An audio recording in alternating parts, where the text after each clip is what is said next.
Hey Skyfarers, and welcome to Aethercast, the Kharadron Overlords channel and podcast. Well, we're back after a bit of a hiatus to talk about KO and have a bit of a catch up and all the stuff we missed. Joining me for tonight's show, we have Tawad and Max Bowman. Hello. Hi, Max. We have our Engine Master to the Garden of Nurgle, Mr. Matt Barker. Hello, everybody. Thanks, Leigh, for having me again. Still haven't learned your lesson. It's fine. You will get rid of him. And we have our upside down mother effer from the chat, our thunderer from down under, Mr. Alexander Krohn. Hey everyone! The whole crew's here. Hell yeah! Yes. We made ahoy, it. Ahoy! We're here. Took us 6 months to get back together again, but we're here. And yeah, we're going to talk about everything. Lot to talk about, huh? It's been a bit. It's been 6 months. 6 months of playing KO and managing changes to the game and stuff. So yep. Anybody done any KO related hobbying? Oh yeah, I painted my 600 Skyward. 600. I found out I was missing one with a Sky Poker. Sky So I Poker. painted another. It's a longer nickname than its actual name. What's the name? I don't know. Sky Bike. Sky Pike. Sky Pike. Like a fireplace implement. Yeah. No, it's cool. I have not done a single bit of hobby since the last show. Oh dear. Unless you count playing games as hobby. So that's cool. I had to finish painting up 2,000 point army before LVO in January, late January. So I, with the help of a good friend and teammate James, painted those frigates with the black acrylic paint that absorbs light to mimic a shadow technology. And I got like Max said, like 24,000 Sky Warden or Sky Rigger, Engine Rigger, whatever already. So Actually, that's just reminded me. I have done some hobby. I've glued balloon boys back onto their flight stands at various times. Probably Great. the same guys more than once. yeah, you sweet summer child. You haven't learned your lesson there either, have you? I've worked hard on those guys' bases. I'm not redoing them. I love your basing theme, by the way. It's always been super cool and unique. I've never seen it done anywhere else. Thanks. Cool. I just started pinning all the ones that... So I have a pretty good method for putting them on the flight stands, but they do eventually break off. So the ones that do, I've just been pinning them to like little plaster limestone boulders, or I got some tree bits off Etsy that were resin printed. And they're going to be bouncing off of that. I'm going for like a limestone field, sort of canyon-y vibe, lots of trees and limestone boulders and grass and stuff like that. So every time they break, I just pin it to a new piece of natural element. I'm starting to recall why we didn't invite Matt the last times. Just keeps on talking. Right. Let's talk about some stuff. The whole show is mostly old news. That's the way of putting it. But we haven't talked about it because we haven't done shows. So we're going to catch up on everything. Have a look at some stats, at how well K is doing in the meta, and generally talk about the current state of KO, what we think of KO at the moment in the game. Before we do, we have some actual proper news because Max, you have done a thing with AOS Coach. Yes, I have. I think it will be available in a week. Boiler, yeah. Next week. I did a interview about KO with AOS Coach on his channel. Go check him out. Go check out the video. The video is there, but not there already, if you know what I mean. Like, there's a link, or it's announced. So you can find it in your YouTube algorithm. Premieres on the 24th. 24th. So next Saturday, Sunday, Monday. I don't know. Monday. Next weekend sometime. Next week. It depends which time zone you're in, because it's Sunday for Krohn now, and it's Saturday for us. So So yeah, well, we talked about KO. We caught up, and I played a few games, and basically he urged us to do another show. So here we are. And I've actually really enjoyed playing KO again after a long pause, for me at least. I played a lot of different armies, but in 4th edition I haven't really played KO. Our own little chat has been every now and then. It's been, we should do another show again. And then a couple months later we said the same thing, and then it hasn't happened. But it is happening now. So here we go. You are here live for it. So what has happened? What have we missed? There were points changes twice. That's how bad it's been that we missed points changes. I've combined them all into one lot here, so it doesn't really show which ones were when, but for our purposes it doesn't really matter. God. So green arrows pretty much all around. Gun haulers were 200 points. Yeah. I don't know why. So let's talk about the the biggest decreases, gun haulers and the dirigible suit dude and Brokk down 40. I mean, Brokk is good. I'm struggling to remember what it was like when he was 40 points more, but I think people were still using him then. I did use him in the beginning of the edition, but it's just a lot of points. I mean, almost 300 points for 8 wound hero. Well, certainly he's getting used now. Yes. By quite a few people. So he's probably doing okay. I have not seen the dirigible suit in anyone's lists at all. Oh. So gun hauler, I've seen in one list. I've seen him. It used rather often as a battle tactic thing. Yeah, I tried using the gun hauler towards the beginning of the edition because that's what I was playing in third, was a frigate and a gun hauler, but it was too expensive then for what it was doing. Even for like a little battle tactic thing, it's still relatively expensive. I mean, you can kind of do the same thing with 3 balloon boys, but they're easier to kill. So, Matt, Krohn, what do you guys think of the gun hauler? Useless. Yeah, still not what it was in third, unfortunately. The firepower isn't there. It doesn't haul many guns, does it? Not particularly. And it doesn't hold many people. I think that Max kind of segued into what I was going to say. I think it's not great because it's cool that it can haul 5 Thunderers around realistically, but it's because Thunderers feel very, very underwhelming. The gun hauler feels underwhelming as a byproduct, and if it was cheaper and could operate on its own, then it would be fine. But it seems like it's paying points for the ability to move 5 ineffective infantry around, and so it really doesn't have a role because I'd rather take a bigger ship with more transport capacity for like 100 and something points more. So it needs to either be cheaper or Thunderers need to be better for it to be useful. I think it has a point. Well, maybe we're already jumping ahead. But it does have a role, maybe not 160 points, maybe more like 130. We'll see. Well, yeah. I've been making this point to a few people where I feel like KO is one of the only armies around that actually pays points for its battle trait.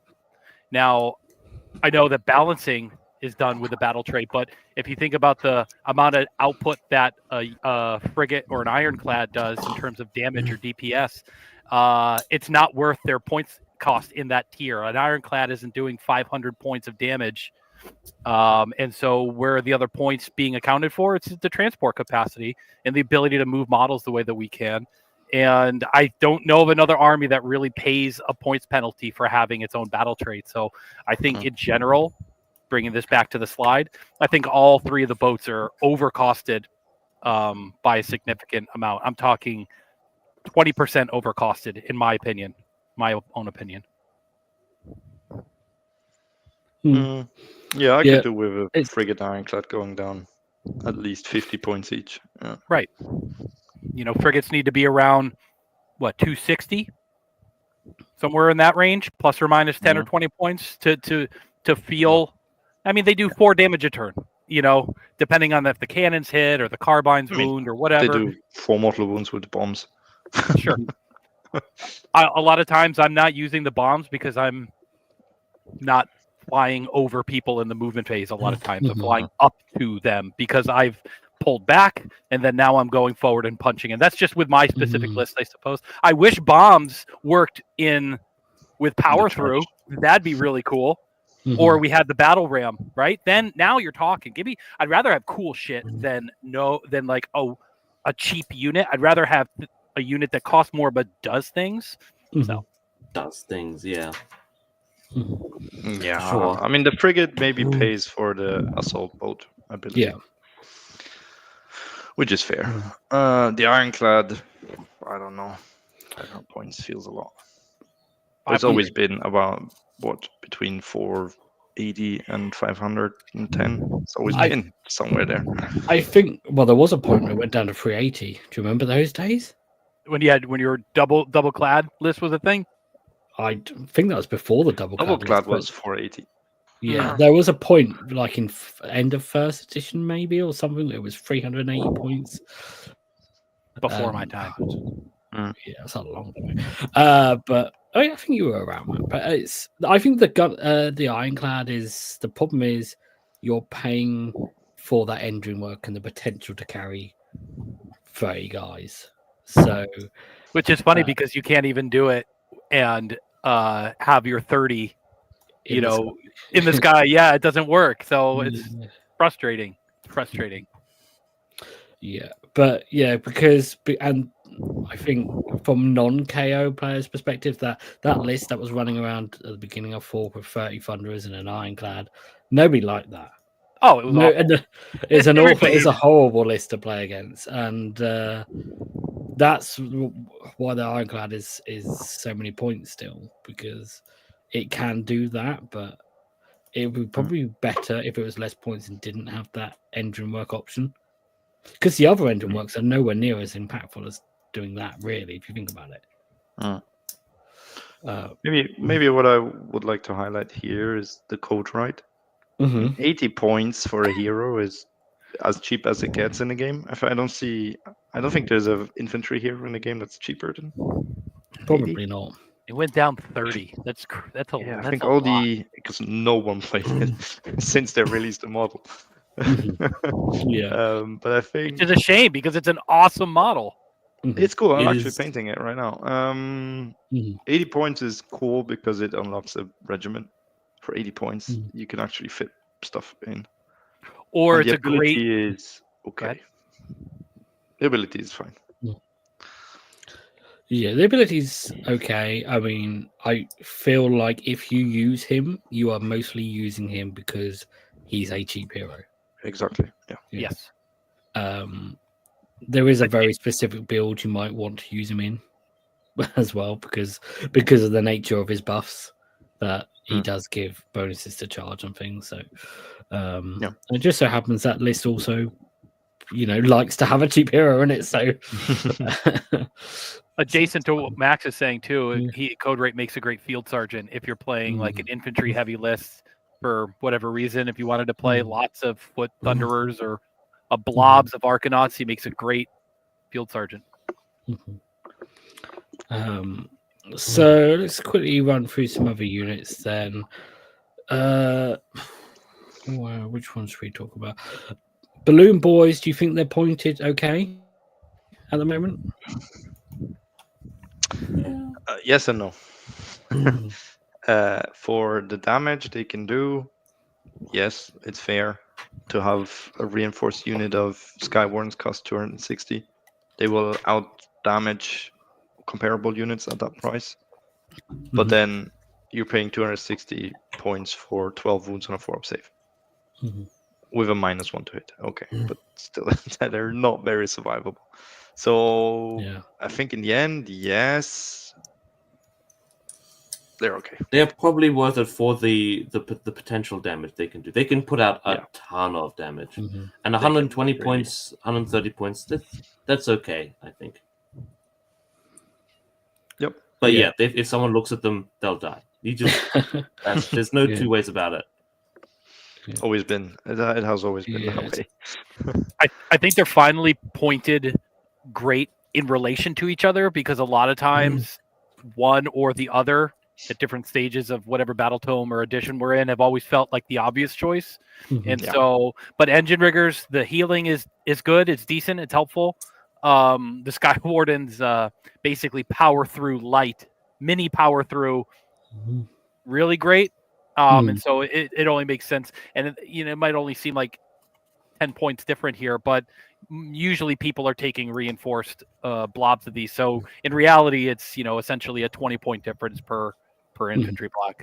Plus, people are running lists with like 3 units of reinforced balloon boys, or maybe even 4. So who would do such a thing? Who would do such a thing? So once you start adding up all those balloons, those 10 points can really add up. You start talking. Yeah, I think Skyward's being 20 points more, what Matt says, absolutely makes sense. It's fair because they're slightly more damaged than Ender Riggers, but then Ender Riggers have the healing ability, so fair enough. And they hit on freeze, which is always nice. It's fair enough, And they wound on 3s on their pistols, where the rivet guns wound on 4s. God, I miss the days of Ren 2 nail guns. Oh, no, we didn't know we didn't know what we had. We didn't know what we had. Thunderers haven't changed at all. Matt, you think they're underwhelming?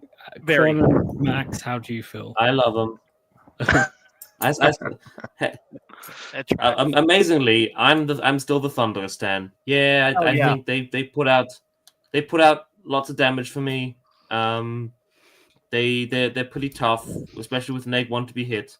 And if you take them in sufficient numbers with an Ironclad, they will absolutely just wipe armies and not even give them a chance to retaliate. And they've got that 3-up save, 2 wounds. They're actually tough. They will actually survive sometimes for a turn. I'm a bit torn for Thunderers. Yes, what Alex says is absolutely true. They're probably our most defensive unit. -1 to hit, 3-up save, 2 wounds. They do okay shooting. The thing that annoys me the most is the 10-inch range with them. This is around that. And then if you take multiple units, it's hard to keep all the models within 10. So then you shoot with 1 unit, and then the opponent removes models, and the other ones, half of them are not in range anymore. And then they can do good damage if you buff them. So they need the extra rend, they need an all-out attack. Ideally, they get the priority target, +1 to hit, +1 to... Yes, then they can absolutely murder people. But if not, it's just... You get some rend 2 against the infantry, but it's just the 4s and 3s and 4s. And at the end, you'll do like 8 damage. And you just unloaded half your army into something. It's quite disappointing whenever I played it. So, Having played just like 1 unit of 10 for pretty much the whole of 4th edition, I feel like they've gotten worse as the edition's gone on with the changes to priority target and things. You've gone from getting priority target against potentially someone's whole army to now it's like, okay, 2 units. What one or 2 units if you're within 12 inches of them. Yes. So they're not getting that buff anywhere near as much, and without they got punished for the sins of other deadly shooting units getting priority target. Yeah. So yes, they were not the problem. The problems were the Skyfires, long strikes, those kind of units that continuously did covering fire and everything with +1 to hit, +1 to wound all the time. The Bliss Barb archers. Yeah, you just got a lot of value out of those units, and Thunderers didn't really because of the 10-inch and 15-inch range. Thunderers need that buff in order to get up to those units. Yeah, exactly. Level. That's like what I meant.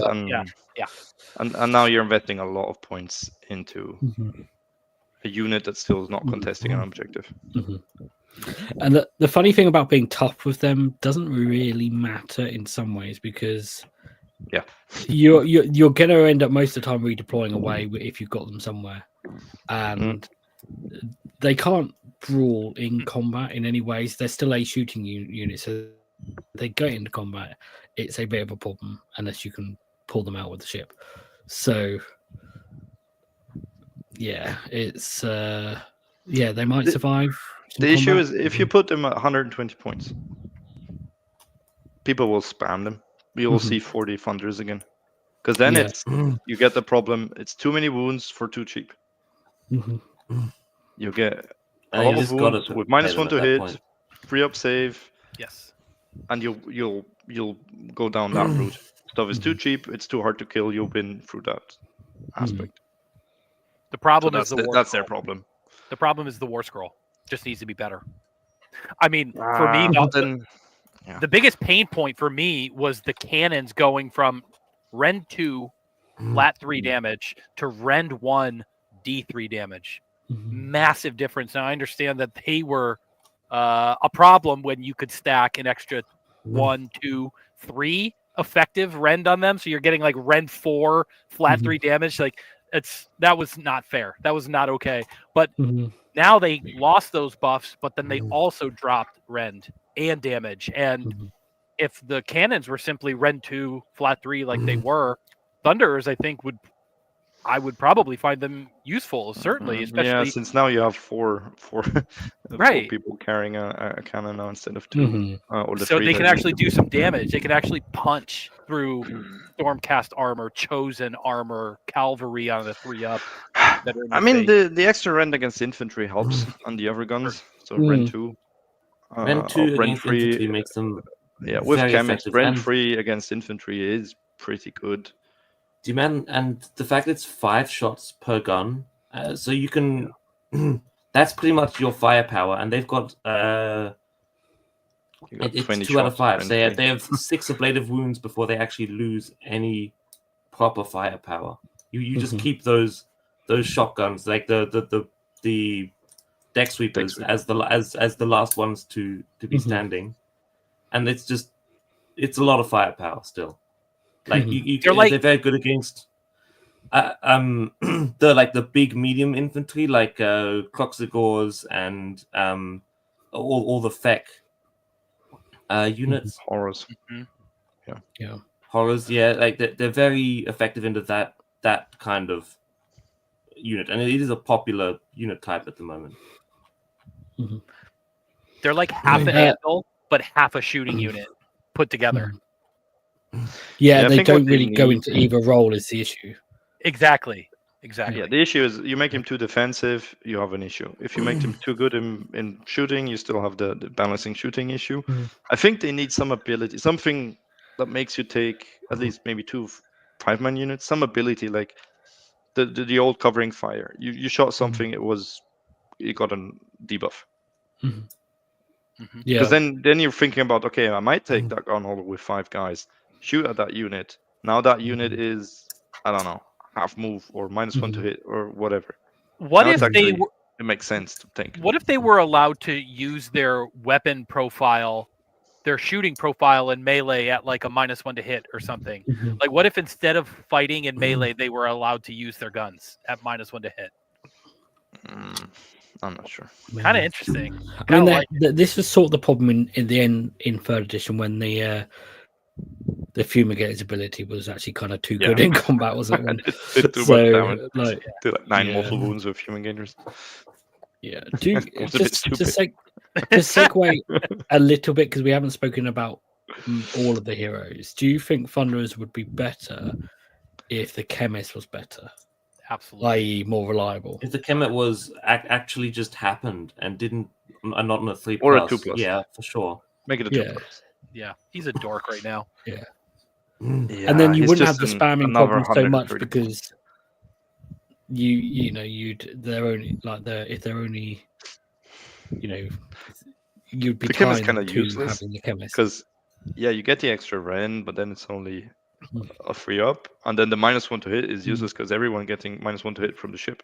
Yeah, give him a -1 to attacks instead of -1 to the hit. -1 to hit now is we're not. talking. The -1 to hit is not completely useless because of the timing of Isn't it. it though? You can wait Yeah. until someone does all out attack and then be like, okay, well, that guy is now an extra -1 to hit, and you've negated their CP basically. If It that has is a in use. range. It has a function. Yes. but Congratulations. You can just charge It's- so that he's not in combat, Yeah. and then pile into him. So it's useless. Anyway, It would be better if he shot something and it made it -1 to hit or something. Stefan Grungenberger in the chat here with the probably most salient point. I'm just reading the name. Guggenberger. I know he's a hero. You'll see him always playing KO, even if they're not very good. You always see him playing KO at tournaments. Biggest He's a great guy. biggest big brain comment so far. Don't have to roll 5 different profiles. Excellent is true. change. Can I just say, I still think 3 profiles is too many. Oh, of course And it it is. should just be rifles or special weapons. Yes. That's Thunderer weapons or whatever. And the fact that they added the +1 rend on the infantry for the fumigators and things, and the rifles don't get it is really annoying because then you can't roll them together. So Yeah. They should just be Thunderer weapons, and then each of the guns should have a different ability, like in the War Scroll. Like the Fumigator does whatever, the Deck Sweeper maybe has anti-infantry, or I don't. Well, then you have to roll a separate. I don't know, but it just stop with the multiple profiles. I think just specialist weapons Yeah. and rifles, and the specialist weapons are better but short range. So you No. and I disagree because okay. I own 45 different special weapons. I built them all. I painted them all. If you now go down to 1 weapon profile, it's not acceptable. You still, Well, you you still still need get the to model. use them. You Yeah. still Yeah, get to but I don't use need them. 45 of them. Sounds like a you problem, Max. Mm-mm. Okay. Veto. Which heroes are we? Navigator's not changed points at all. I'm No, but personally he's not fine. using him. Are you guys using him? Yes, every game, almost Yes. every I've list. seen him in a few lists. Interesting. My problem with him is the 18-inch range on his half move. Sure. That is true. That is very frustrating. That basically nothing is ever in it, or they're in it and they're so close it doesn't help. And I don't get the +3 move when I need it. So I don't think that's why mostly why you're taking him. It's mostly for the dispel spells. Yeah, Bing, unbind. bing, bing, bing, bing. Having an unbind Coupled with is a void helpful. stone orb, in which I just found out you get to roll your unbind and then decide if you want to use your. I've been just like not even taking the unbind and just choosing the orb. okay, that's interesting. Even better. That's how it used to be, yeah. But now it's Yeah. actually the reaction. You can just choose the sequence of your reaction. You can do multiple reactions to the same Yes. trigger. Well, interesting. Okay, You can do spell ignores and then unbinds and then other abilities. interesting. Dreki went down 30 points. Still not His- seeing him in lists. His problem is, so I like him because I think he's one of the 3 heroes that can take multiple ships in a regiment. And his gun is good. His gun is His good. ability is useless. Understatement of the show so far. However, being a named hero or unique character, he cannot take artifacts. So that's where I struggle a bit. Because we have good artifacts. Sometimes you even might want to take 2. If you could going that formation where you can take 2. So I don't know. I'd rather take the Admiral for 10 points more and have a trait and an artifact. And a all-out attack for my Ironclad and whatever else it gives. +1 attacks. Yeah. Okay. So you like the Admiral, or have you been using him, Max? At 160 points, he's acceptable in an Ironclad list, I think, as a hero. I've been using him. I feel like I'm getting value out of him because he saved me CP at least. So there's that. Lastly, well, 2 lastlies. Engine Master on foot. Yes, He's fine. definitely good. He's fine. He's fine with an Ironclad. Mhm. Yeah, Or I'd with say any he's mandatory with an Ironclad if that's what you're doing. Mhm. The ability to let the ship just retreat and still shoot is fantastic. A little bit healing is also nice, and the fact that these abilities go off on a proper 2+. Yeah, Not a which you not can not, still not, not a fail. false Trust 2+. me, you can still Yeah. fail that 2+. Trust me. I find I don't really use the retreat one that much. It's kind of like a crutch for like surviving a misplay, isn't it? Yeah. The run and shoot one I use more, and it's very annoying when you don't get it off. But it's the same. It's the same as the navigator when you really want that +3 move and you don't get it. You know, if you're using the run and shoot, you're already planning to probably burn a CP for auto run 6 as well. And losing that 6 inches is annoying. But an extra 6 inches on a gun hauler, it can be the difference between flying over something, dropping. Not on a gun hauler, sorry, on an ironclad. Could be the difference between dropping bombs on something or not. So, or getting take their lands or something. So cool. And then lastly, then Arcanaut Company. They went down 10. They're kind of absolutely fine for 100 points. Yeah, Perfect for 100. They are 10 wounds on a 4-up save. They do shoot some decent. shooting. They can do some melee. Sure. But Their they're melee is for quite 100 good. points.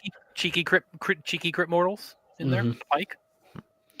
Yeah, I think their melee is actually quite good, and it's a shame that you can't charge them in after transporting them.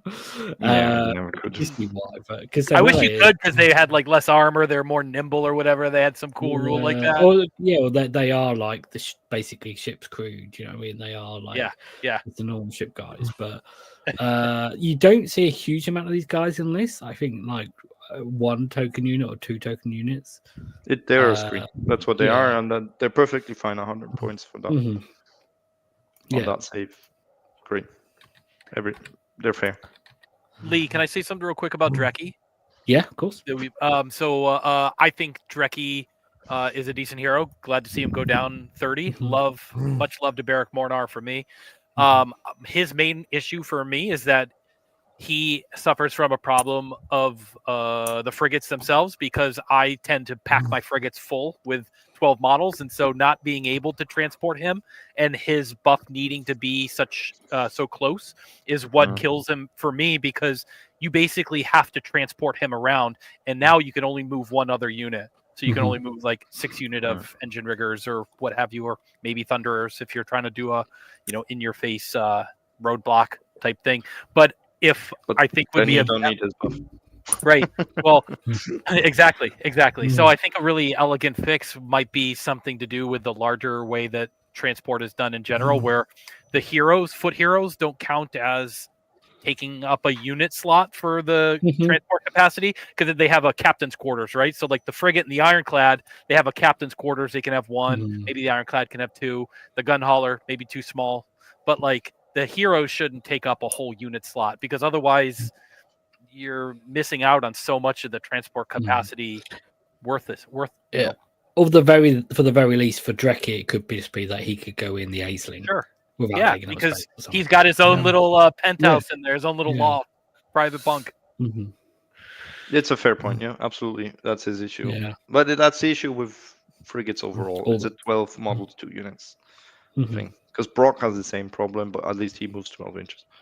3-up save. He can zip around and pop with the cannon. God, that cannon. I mean, they could just make it 12 models, 3 units, and it would not really be any issue. It's not like it's going to open up anything really dangerous, is it? No, it just makes the army function the way that it feels like it should. Yeah, having 2 units and a buff hero in a or unit of 10 and 2 heroes. Absolutely, exactly. It feels that 2 unit limit feels punitive for no reason. Yeah. So that's all I wanted to say. Cool. Let's move on, because we're sort of 40 minutes in already. We're only talking about points. So we've had a load of erratas and FAQs. over the last while. So Definitely covered some of this already as well. yeah, a little bit. So priority target we talked about. Basically, you had to move in 12 inches, and it's just it's worse. limited. Yeah, You it's just never worse. take it anymore. Don't even consider it. Okay, so that's interesting because I'm still taking it. What are you taking instead? +1 Oh, rend.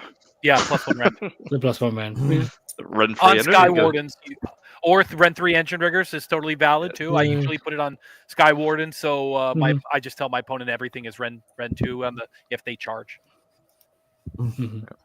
Okay, interesting. Maybe I've just been sticking to it because that's what I've been doing, and I just haven't bothered changing. Cool. And then Field Sergeant. We'll try to remember what they chose. Field Yes. Sergeant. It's because it's non-fly heroes. Non-fly infantry So it models, not boats. Oh yes. No yes, one's that's the new- walking in our army. Everyone's Yeah. taking boats. So no. Unless you're it's doing just like us. a 100 Arcanaut blob list. Yeah, no. I'd love to see that sometime. TTS, baby. Yeah. That's what TTS was made for. Yeah, you're seeing this. Opponents taking it is the thing. Oh, yeah. A lot. lot I of mean, Skaven 8-inch lists, move, big stuff is scary. Yeah. A lot of So- players locally picking up Skaven Claw Horde. And yeah, Field Sergeant all over the place. Krohn, you'd it's love to play good. my meta right now. I mean, look at Fire Slayers. This is a massive. What are they buff for doing? Fire Slayers. Yeah. But not for Gale. Stefan in the chat basically the exact same thing at the same time. Yeah. It's made for Okay. Fire Slayers. It makes Nurgle. sense. Magic Yeah, and no. Nurgle love the Field Sergeant with the Like Blight Vikings. What, they 7-inch have move? Well, they have a trait with for the basically the same thing for a +1. So they're moving 7-inch move base. Pop a 6-inch run on them, and now you got 30 wounds in the middle that are 3 up, 5 up. Yep. Wound density, kind of like what we were talking about. If Thunderers were made cheaper, what's happening in Mac right now? Okay, so basically, two new things. One of them made KO worse, and one of them made other armies better. Yes. Okay, pretty much that's what happened in September. Then in November they made a whole load of erratas to basically allow you to pick the things if Do the ship stuff in was reserve. Yeah. if the ship was in the sky, basically. However, the important thing about this is timing, because with the Ironclad it still doesn't let you take 30 Thunderers in the sky. Correct. Yes, which I think is intentional. Yes, I think that's They don't intentional as want well. 30 Thunders. Thunders deep Yeah, striking 30. in front of you with +5 range and then nuking you turn 1. But can they nuke something turn 1? Like that's why I think they probably wanted to protect against that, but they then didn't. They over nerfed the Thunderers, in my opinion. With +5 range on the weapons, so you can get the +2 and then the +3 once per game.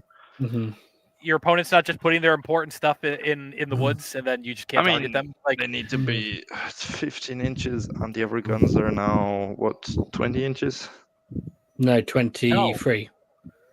So it's no, they're 10 and 15, right? Base. Yeah, 10 and 18. +5. You're thinking of Arcanauts at 10 and 15. Oh, are they 18? The other stuff. Okay. Still, I hope so. it can be. I don't think it's good, but it can be. Yeah. Do we need to explain the whole thing about why you can't put 30 Thunderers in the sky? Does everyone understand that? It is from people- November, so I would have thought people. No one has No. tried doing it to me, so. So yeah, okay. Let's not talk about it. I guess people know why you can't do it. It's just timing. So that happened, and then December. Of course, there were other things, but December they improved the cover for the ships, so you get it in combat now. Nade 1 to hit for everything is actually a really good defensive buff. Like it's half of what we were given last edition. So cool. Give me the other half now. Give me the other half. It doesn't save you, but it changes things. It can be quite annoying for some units if they only hit on base 4. Certain armies like orcs, destruction, have a hitting really on bad time. 5s, they don't like. Destruction Maybe they even struggle to kill all your balloons. Yep. The most annoying thing about this is just remembering to remind people. Yeah. Oh, I'm very annoying about reminding people. Every time. Yeah. -1 to hit. -1 to hit. -1 to hit. Yeah. I always feel it's a little bit awkward when defensive buffs are things that your opponent has to make sure they do. Because it's just like if you don't remind them, it doesn't happen, and it's as opposed to like bonuses to save or something where you just make sure you do it yourself. Max said, or maybe it was Krohn, like it doesn't make it so that your guys survive all the time. It makes it so they survive sometimes when literally anything touches them. So it's better and it's good, but it's still like most of the time if you guys are getting touched, they're getting blown up.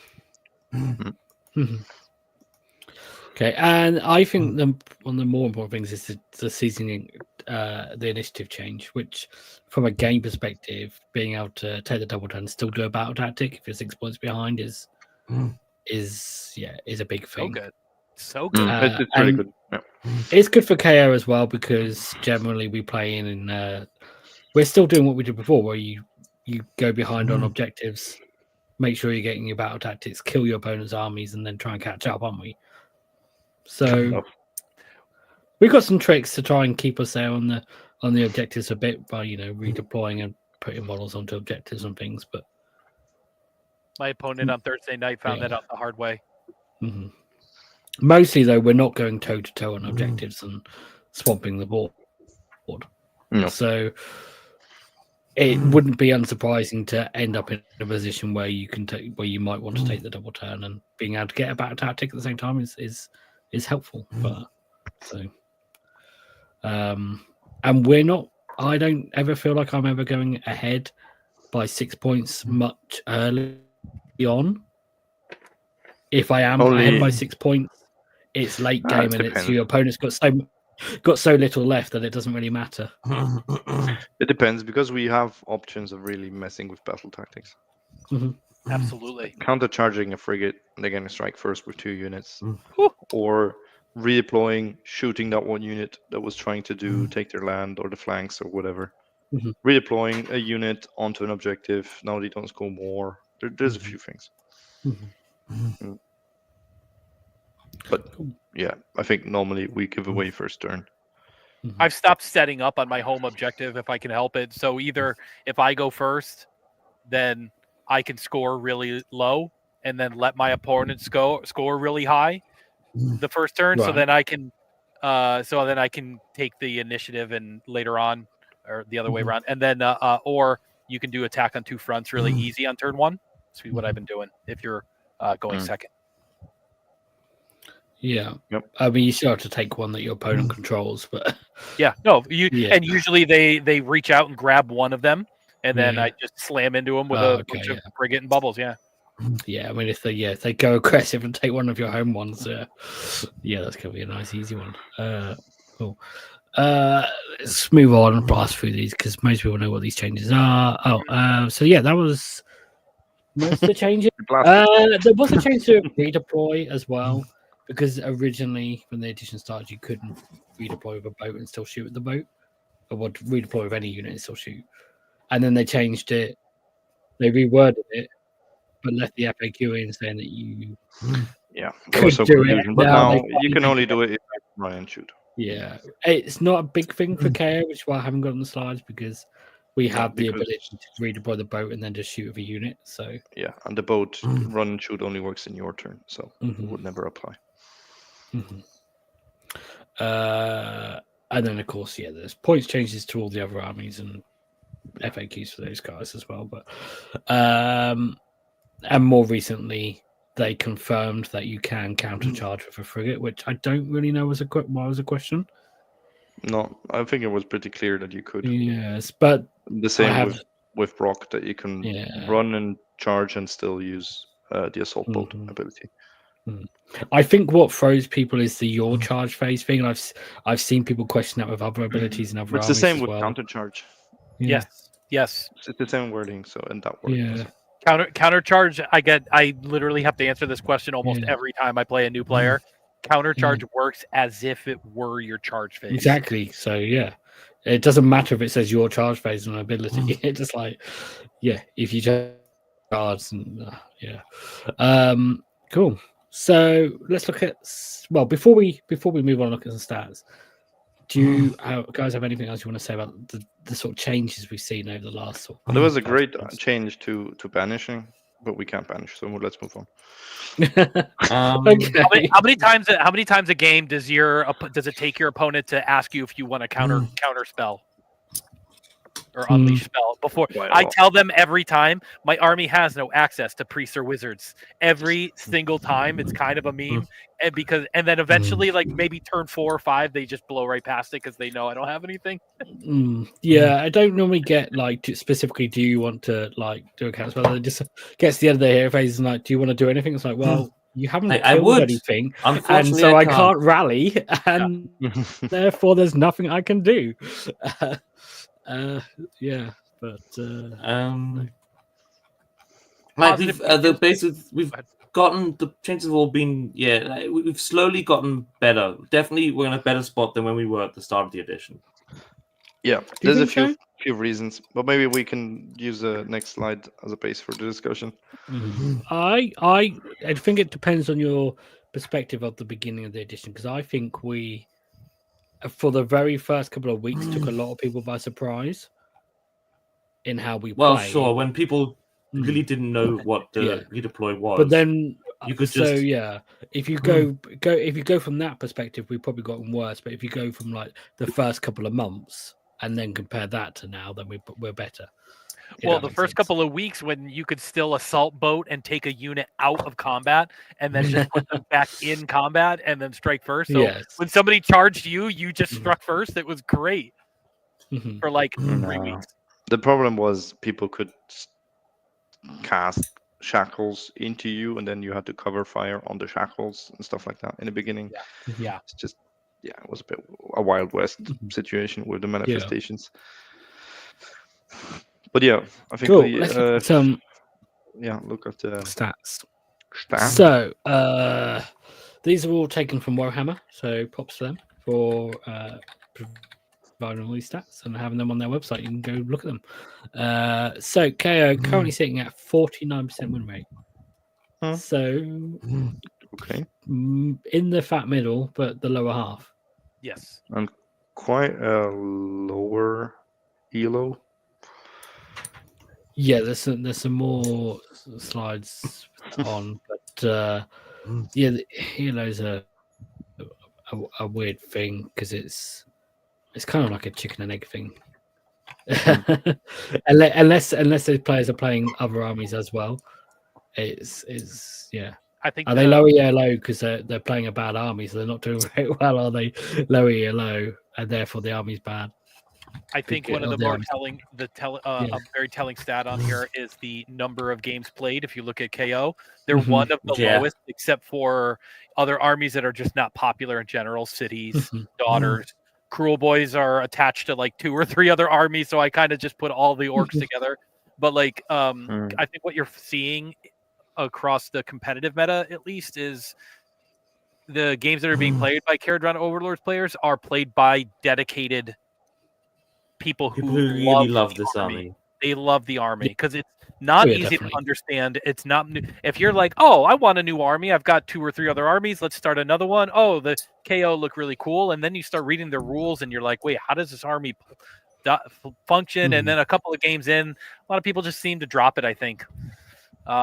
And they're played by dedicated players who love the army. And so they kind of have that, you play in one army enough, you're going to get a couple of wins out of it. And I think that's kind of where KO is right now. So I think it's probably worth at this point, maybe we could have brought it into the conversation earlier, talking about the fact that we know for a fact there's a new book coming. Yes, on the horizon. We just don't know when. Yes, but also there have been some leaks recently, or rumors, because they're not verified. I think so they might not be true. Yes, we do not know when the book is coming. Oh, you don't think they're true at all? Well, what?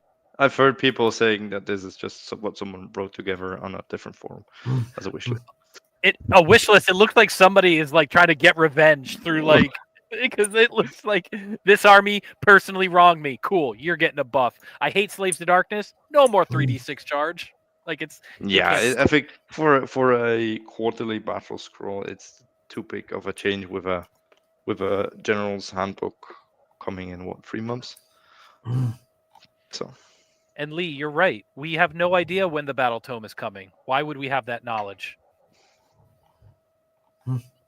Because 7,000 of you people did not subscribe to the channel. You're muted, Leigh. Leigh, Yeah, muted. Still you're muted. gone. I kind of like him better this way. Unmute yourself. All right, we'll just go on with the show here.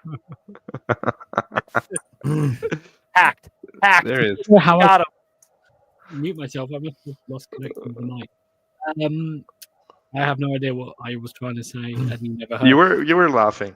We saw Okay. I was gonna say, so there's been rumors of a battle scroll. What's in it probably doesn't matter because it's been probably largely debunked. But the timing of it is probably it's going to happen. It's going to be a battle scroll. Exact timing next Thursday. Next yeah. Wednesday or Thursday. Well, even if it's not next Wednesday or Thursday, I think it is pretty sure and confirmed because we had the 40k one this past Wednesday. Usually it's just the week after, and I know people who are involved in the rules. They said it's going to be next week. Okay, well, presumably then next week. Even if it's the week after, it doesn't matter. It's before the next GHB, and it's probably before we get a new game. So, I guess the point is when we're looking at all these stats is, what do we think is going to happen in regards to KO? And do we think we're going to get positive changes or negative ones? If we're looking at 49% win rate, I don't see why we'd get negative changes. It's not very easy to justify positive changes unless they're really looking at internal balance. Yes, I think it's either from internal balance. Either they'll make something cheaper because no one's using it, or they start to make something more expensive because everyone's using it. But it's a bit unfair with a roster of 10 units, I think. Difficult. Do you think that, at least from my perspective, and I haven't been paying a huge amount of attention to the points for other armies, but they have generally erred on the side of making things better than nerfing the stuff that's good? So things we've seen, for example, I think it was in December, with Stormcast, they were pretty popular and very good, and they just nerfed two things people were excessively using, but then they gave a points decrease to 80 over units in that book. Yeah. So when you look at the table, it was mostly green and 2 reds. Yeah. For Palados and Long Strikes. Which I feel like is a good way of doing it because you don't want the army just to suddenly be terrible because 1 or 2 units are too good. They didn't even nerf the right Paladors. The axes are way better anyway. Yeah, I think it comes down to a points thing, what you can fit together with what. Yeah. So are we hoping that maybe based off 49% win rate, we might get some green arrows on some less used stuff? I can definitely see some of the heroes going down 10 points. What do you think? Do you think the gun holo will go down again? 10 points. I can see it 10 points. Guess. 10 points. And it's still, for me, it's just not really that useful. It makes it interesting. Maybe opens up another venue in a certain list. Like, now I can take Skywards instead of those enemies. But the thing with KO is, even if you have 10-point changes or 20-point changes, even if your list changes 50 points, it's not going to change the list, unfortunately, because there's not enough choice to rewrite the list with different units that do the same but slightly different. For example, in a cities list, you can, I'll take hammers, but if they change the points here and here, well, I'll just take the executioners. Because they also do damage, they fulfill a similar role, they can do more damage, but they're less tanky. But you can swap out units, but in KO that doesn't exist. The only thing where it exists, I think, is Endringists and Skywardens, and they're already very close. Yeah, there's Endringists and Skywardens. There is potentially Arcanauts and Thunderers if you're taking the Great Engine work on an Ironclad. If you've got 20 Arcanauts and then something changes, you could fit Thunderers in. So I don't think there's a big change. It might nerf some of the armies we're not so good at against, The- so that might there is help a- indirectly. There's another thing with heroes where if you're taking an expensive hero like the Admiral or Dreki, and some stuff going down in price means that downgrading that hero means you can then actually. And he muted himself again. He was really on a roll there too. Our great fearless So leader. I think. But yeah, so maybe a big enough points change means that downgrading a hero lets you fit in an extra unit. Let's move on. So I can't remember the differences between this. This is so it's average player ELO, which you sort of mentioned before, Max, which is KO is well. I mean, actually, if anything, KO are more dead on the middle than we were on win rate. Yeah, slightly higher. Which kind of fits with what we were saying about it's people that have played the army a lot, and it's interesting, especially here for Beasts, that the big win rate comes from the good players. If average people play it, it's pretty shit. Yeah, I guess the thing with Beasts is there's not a huge amount of data to pull from here. There's not many people because they know they'll be deleted in 3 months, but the people who play it, it's a very strong army.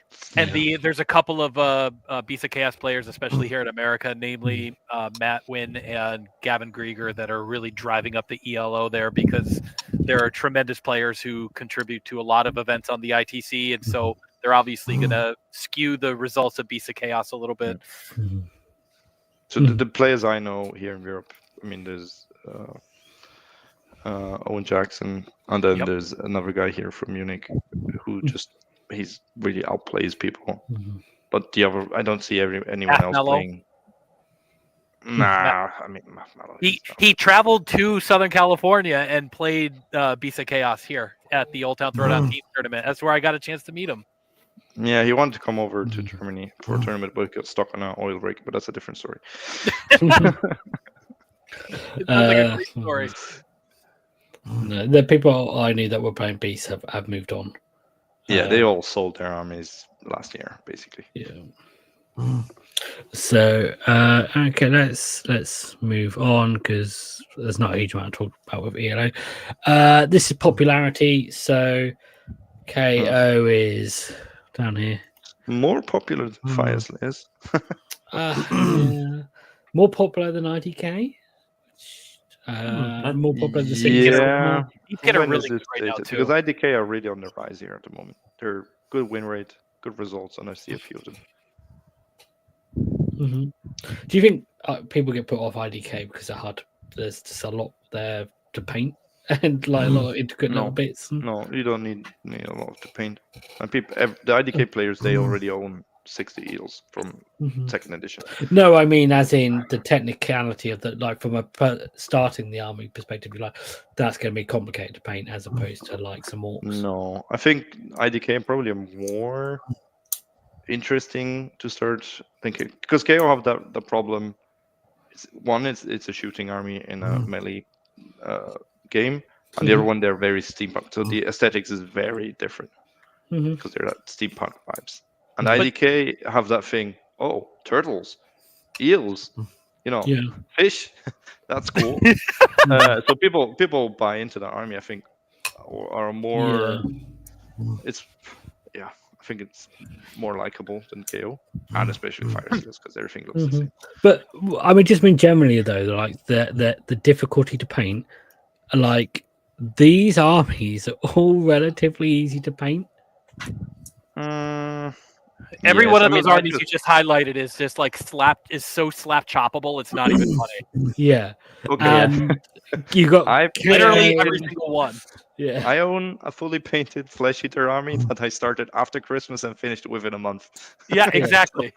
Yeah. It's decent looking, but it was a lot of contrast paint. That's true.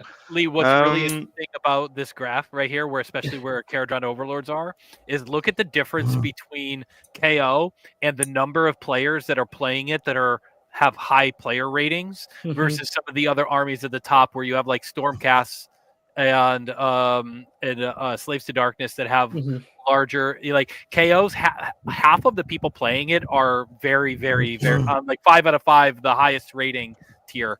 And then the other half is basically the tier below that. So it's really a small like I said earlier, a small number of really dedicated people playing KO over and over and over again. Whereas slaves, ogres, even gits or flesh eaters now have this really low barrier of entry or low barrier to kind of make it through the ceiling to, some decent success rather than just showing up with your cool army of awesome minis and then getting tabled. You know what I mean? Like, yeah. This popularity here is it's two things. One is an army that's doing well is popular. Stormcast, slaves, flesh eater, Seraphon, Ogre Maw tribes really doing well at the moment. And then the other one is things everyone loves. Soulblight, Gits. There's so many people that love the Gits armies and that own Gits. And vampires. Yeah, vampire stuff, Skaven, new box, new minis. Yeah, and then you have things that are not so good, like Bone Splitters, Daughters, which are just at the bottom, but I know there's a lot in the world, many people own Daughters, but they're just not playing them at the moment. And I think there was a time when Daughters same were on with like a 70% win rate. That was 100%. So there must be people that still own those. Army. It's not a question if it's easy to paint or not, because you can just easily paint whatever with little effort, I think. But same with Lumineth, they really struggle to find that 4-1 list. Yeah, there is a slide that brings it up in a little bit, because what the win rate doesn't really bring up is the number of 5-0 finishes. Yeah, and the number of people going 4-1 and stuff. It's because it's an average, and they want people to fit in that 55 to 45% bracket, but 55% win rate isn't particularly high. That's a 3-2. Yeah, it's not even a 3-2. It's somewhere between a 3-2 and a 2-3. And for a lot of people are wanting to try and go 3-2 or 4-1. And then I slotted right into that average at LVO, but there were extenuating circumstances that affected my performance negatively in Vegas. So sort of move on. So this is the ELO rookies versus elite players. So KO is this is like exactly what I've been saying for like 3 slides now. Look at that difference. Is there another faction that has a bigger difference? Beasts. Look at Beasts. And are a wild card. Ogre Maw tribes. IDK is 20%, 2%. Flesh Eater, of course, is actually a big percentage as well. Yeah, but Flesh Eater is just the army just plays itself. I played it. It's very forgiving and it's very powerful. I think the thing about KO is it's not forgiving at all. It's one misplay, and that's what Stefan just said in the chat. It's very off-putting for new players because you make like the first 10 games, you're just gonna hate that army. And against in certain matchups as well, one misplay could lose you the whole game. I equate it to like walking on a this army is like walking on a tightrope, and like either you get to the other side and you've completely dominated your opponent, or like you make one little move and it's just every game is either like I table my opponent completely and unequivocally, or I am completely and unequivocally tabled. There's just no you're gonna have short games no matter what. Yeah. Okay. Let's move on for this one because I think there's some more interesting slides here. This is the win rate for the lower ELOs. So we are actually quite high. But there's not many. It's a small pool of data. There's not many people in that lower ELO. Yeah, but it's 43. We're high up, but it's 43%.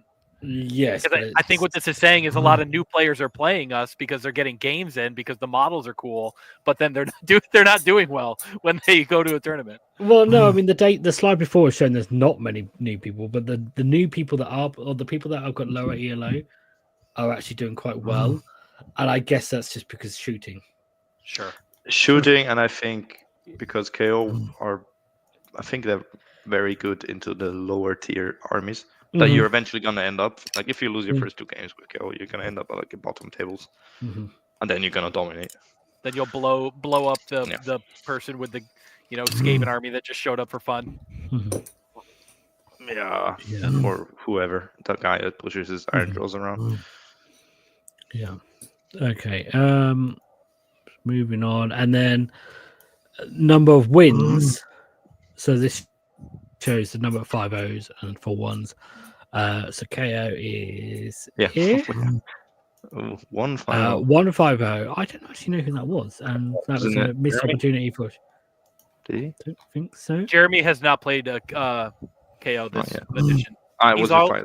He's all over the Snarlfang pack right now. Yeah, they're interesting. But we obviously missed it. Would have been a good opportunity for sure. What is yellow? 2 wins.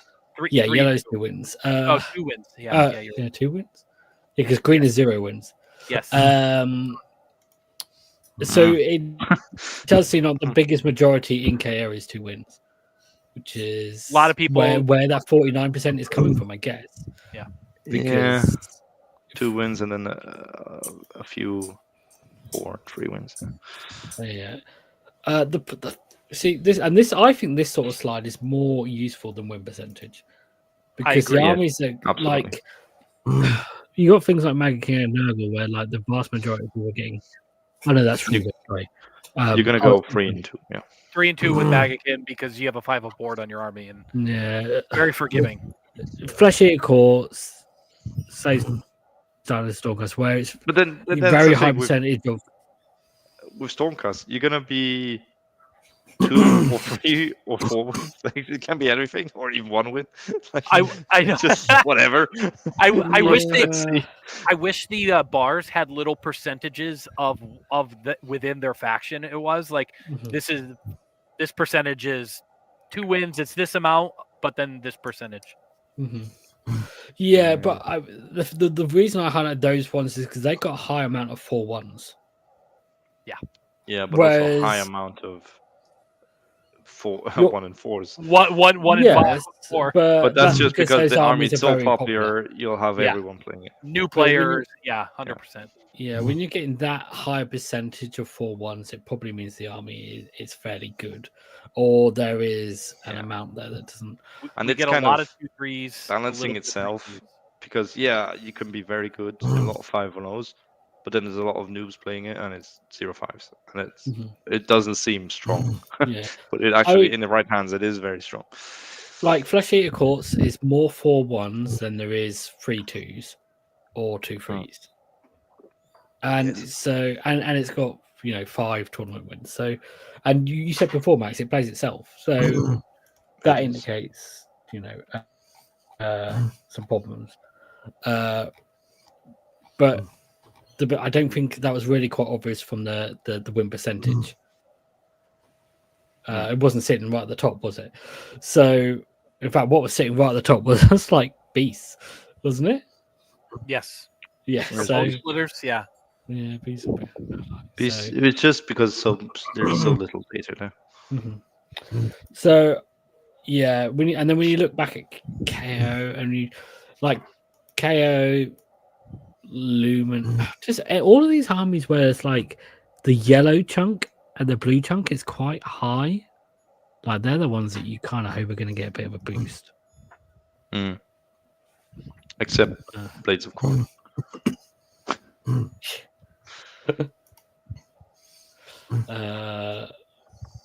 So I'd like to hope we're going to get a little bit of help for KO then in the future. Well, we're getting a book probably in within the calendar year, maybe like end of summer. So we know the Soulblight is next within April, I guess. Yes. And after that, it was what Flesh Eater, KO, Nighthaunt, I believe, and IDK Nighthaunt. before that. IDK before that. Nighthaunt and IDK, and then there's Flesh Eater Courts, Korn, and KO on the horizon. So I think we'll see next is IDK after the Soulblight. Yeah, maybe like fall. May. So summer, I think it could be reasonable. KO in summer. I mean, I'd put money on September-ish, maybe. Yeah. Usually they don't release armies in June because that's the GHB, and then August is summertime, so they try to avoid that because no one's there. Everyone's at the beach. Well, No they one's buying do. minis. They try to release stuff just before summer because that's where then all the kids are off school and build their new stuff. Build their And new their toys. dads. Yeah, all those kids are on summer vacation playing Warhammer. Yeah. So, but yeah, it just depends how much stuff is being released at the same time as each other, because typically in the past, KO has had that February slot, but it seems weird. Yeah, it seems weird that they are saying it's on the horizon when it's that far in the future. So we have had that like just October/December slot, haven't we? The end in late the past. Summer, I think like late summer, early fall, like sometime between like Leigh or Max said, September, October, August. It's just a book at the end of the day, so it can sort of sit alongside another book. It's a book and a hero. Let's be honest. No, please, terrain. God, give us 2 units. Terrain. Okay.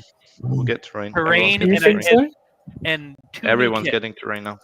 Everyone's getting terrain and endless spells. So just be clear though, we have maybe. had 3 or 4 books now, 3 or 4 releases where people said, "Oh well, we'll get terrain because everyone's got terrain," and then we haven't got terrain. No, but this edition, But everyone's this time getting would definitely I've everyone's heard getting it before. terrain. It's the even thing. orcs got. Look at it. Stormcast got a terrain piece. Yeah. Slaves got their Nexus thing.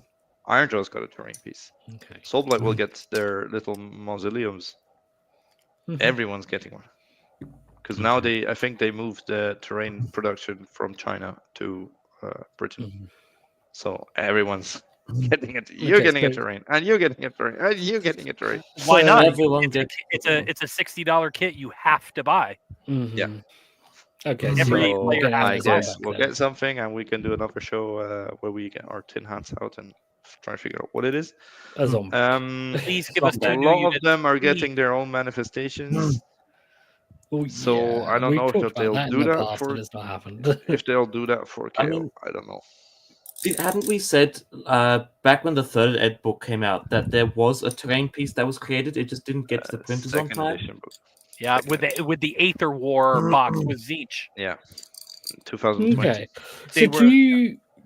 I mean, this is putting on a tinfoil hat now, but do you think the problem was we did that show already? Remember? Right. Okay. But this is I didn't talk about this then.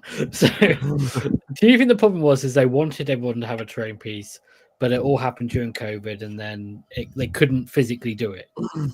They had and therefore some issues with production in China, then COVID, then logistics, and the whole world with the shit. Yeah. I do think they have designs for a terrain piece. Yeah. So it wasn't. It designs itself. Let's be honest. So this is the reason why we're having this floating conversation over and over again is because like problems happened. And it was never that they didn't want to give terrain pieces to everyone. It's just that they couldn't. They couldn't do it. And then so because they started doing it in 2019 with Blades of Khorne, Fire Slayers, Slanesh, and then in 2020 they kind of they stopped doing it. Yeah, 2019 they were doing an AOS army every month, some months 2, and that's how we ended up with like Gristlegore and 2019 Slanesh. And 2019 we had 13 books. Yeah, it was wild. It was 13. Crazy. Yeah. And they just kind of burst themselves. They couldn't keep that cycle going because the turnaround on these production items is too complicated to. Well, plus anyway. There was a massive pandemic, so. But also, I think, but it's pretty sure we'll get some sort of hero or maybe a warband again. If I had to guess, we do not have a Warcry warband. Do you? All the other armies have one, and those are the only like special units that made it into the books, the 4th edition books. Because do you want another hero? No, God no. So I mean, we saw the rumor engine, which is a Trident, very KO design. I'm pretty sure. I played it so many Skywardens. I know that it is a KO design. And a Trident, so I'm saying it's a Skywarden hero. Probably. Because we have the Endrin Riggers, Endrin Masters, but we don't have the Sky Masters. whatever he'll do, and it's an easy thing. Hero, book, dice, cards. You know, Ah. No, give me more units. he's not a foot hero. He's fine. Give He has a me balloon. more units. Give me more choice. The Yeah, same I problem want more with units. OBR. But it's maybe Max, we'll don't you get play- more. Max, don't Maybe you we'll play get OBR? Mhm. No, I don't. The same problem with OBR. They just don't have enough units, and when one's not good, it makes too much pressure on the other units. So if Thunderers are amazing, then Skywardens and Engine Riggers are either amazing or everybody takes Thunderers. Or the opposite, Thunderers suck, and so everybody takes Balloons. And it's just the only two. And then you have some Arcanaut company. So they just need more units. What I can see is maybe if the hero is a Skywarden hero, or he's part of a Warcry Warband. Or It's a, like a Grundstock hero could happen. Sure. But yeah, sure. Another hero. but then there will be a foot hero, unless it's on like a gun hauler, like a ship hero. I like the idea because that's how they solved it with Fire Slayers. Fire Slayers is even worse. They have two versions of the same unit, three versions of the same unit, and then the basic two versions of one unit.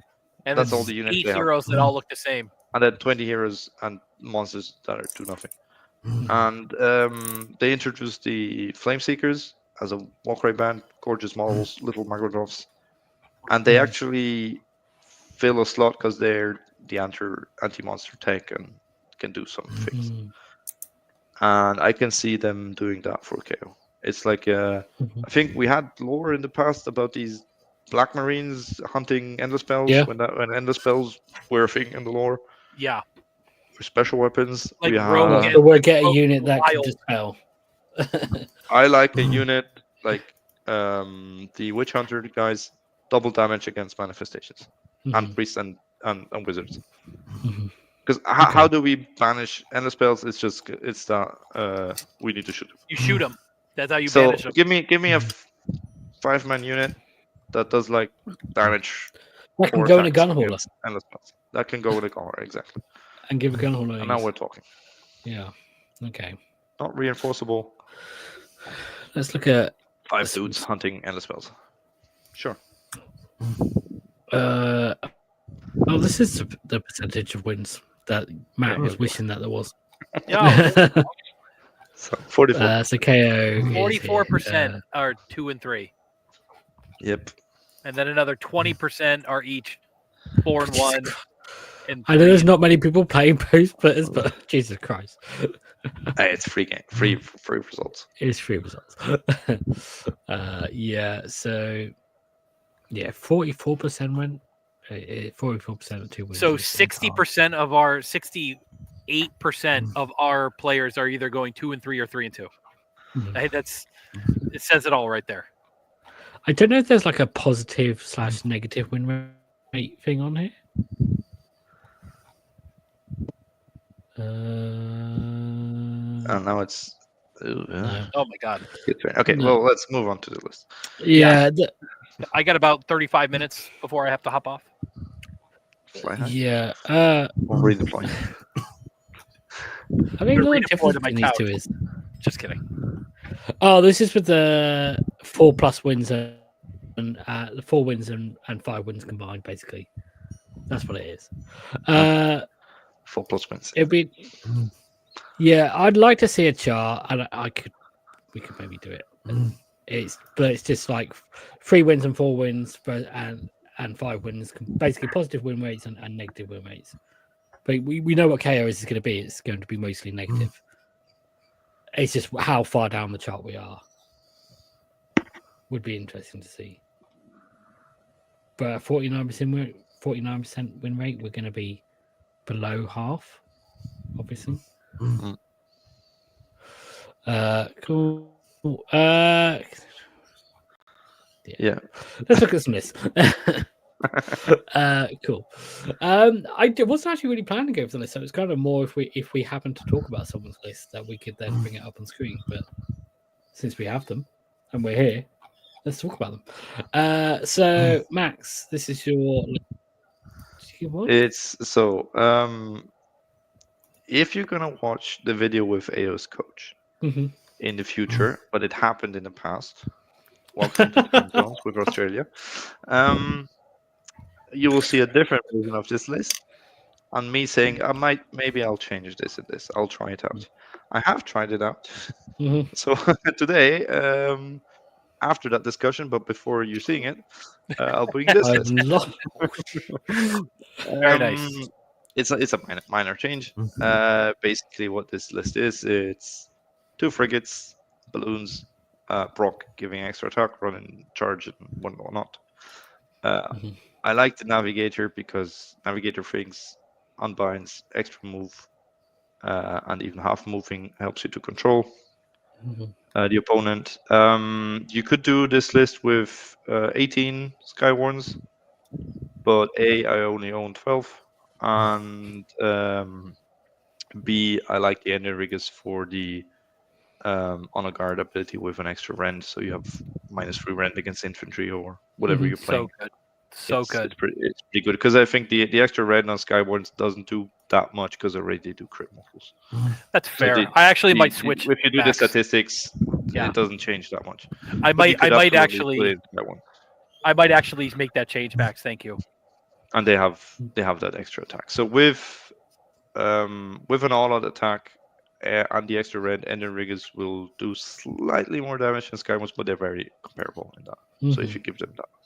And then instead of 1 set of Arcanauts, this list has 2, because I like to have 2 screens. Just you can screen off a screen per boat, basically. Yeah, not really per boat, because you don't want them too close to the boats, so people will charge the Arcanauts and then pile into your boats.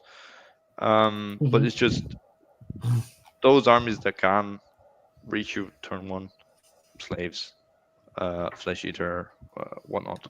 You can just zone out the board, and then once you moved forward with your boats, you can zone out behind you. But they're just idiots standing there. And for battle plans like Scorched Earth, we have 8 objectives. They can actually they're a unit that you can put on those 2 on the side where you're not castling up.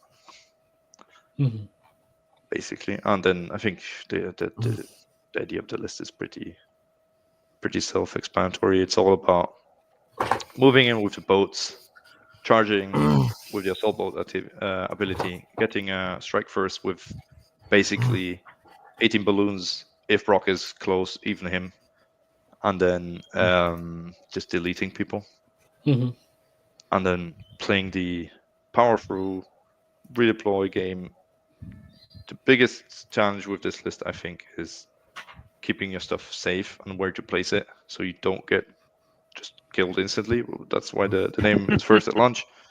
So either you're gonna play it very well and it's very rewarding to play it, you're just gonna delete your opponent if you get a double turn with this, or they catch your boats, and then still first at launch.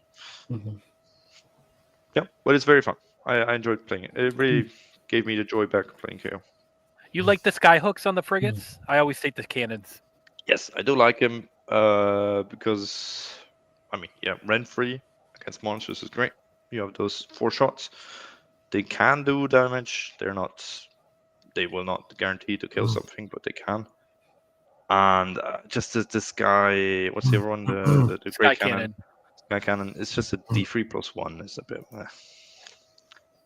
But the frigates are not there for damage. I like the wounding on 2s. Yeah, fair, but they're not there for damage. It's just it happens and you roll out 5 damage. Cool. Yeah, I think both choices. It's just interesting because I always just take cannons, but I know some people always just take hooks. I'd absolutely take a skyhook on a Ironclad. Yeah, because with an Admiral, then you have those free shots.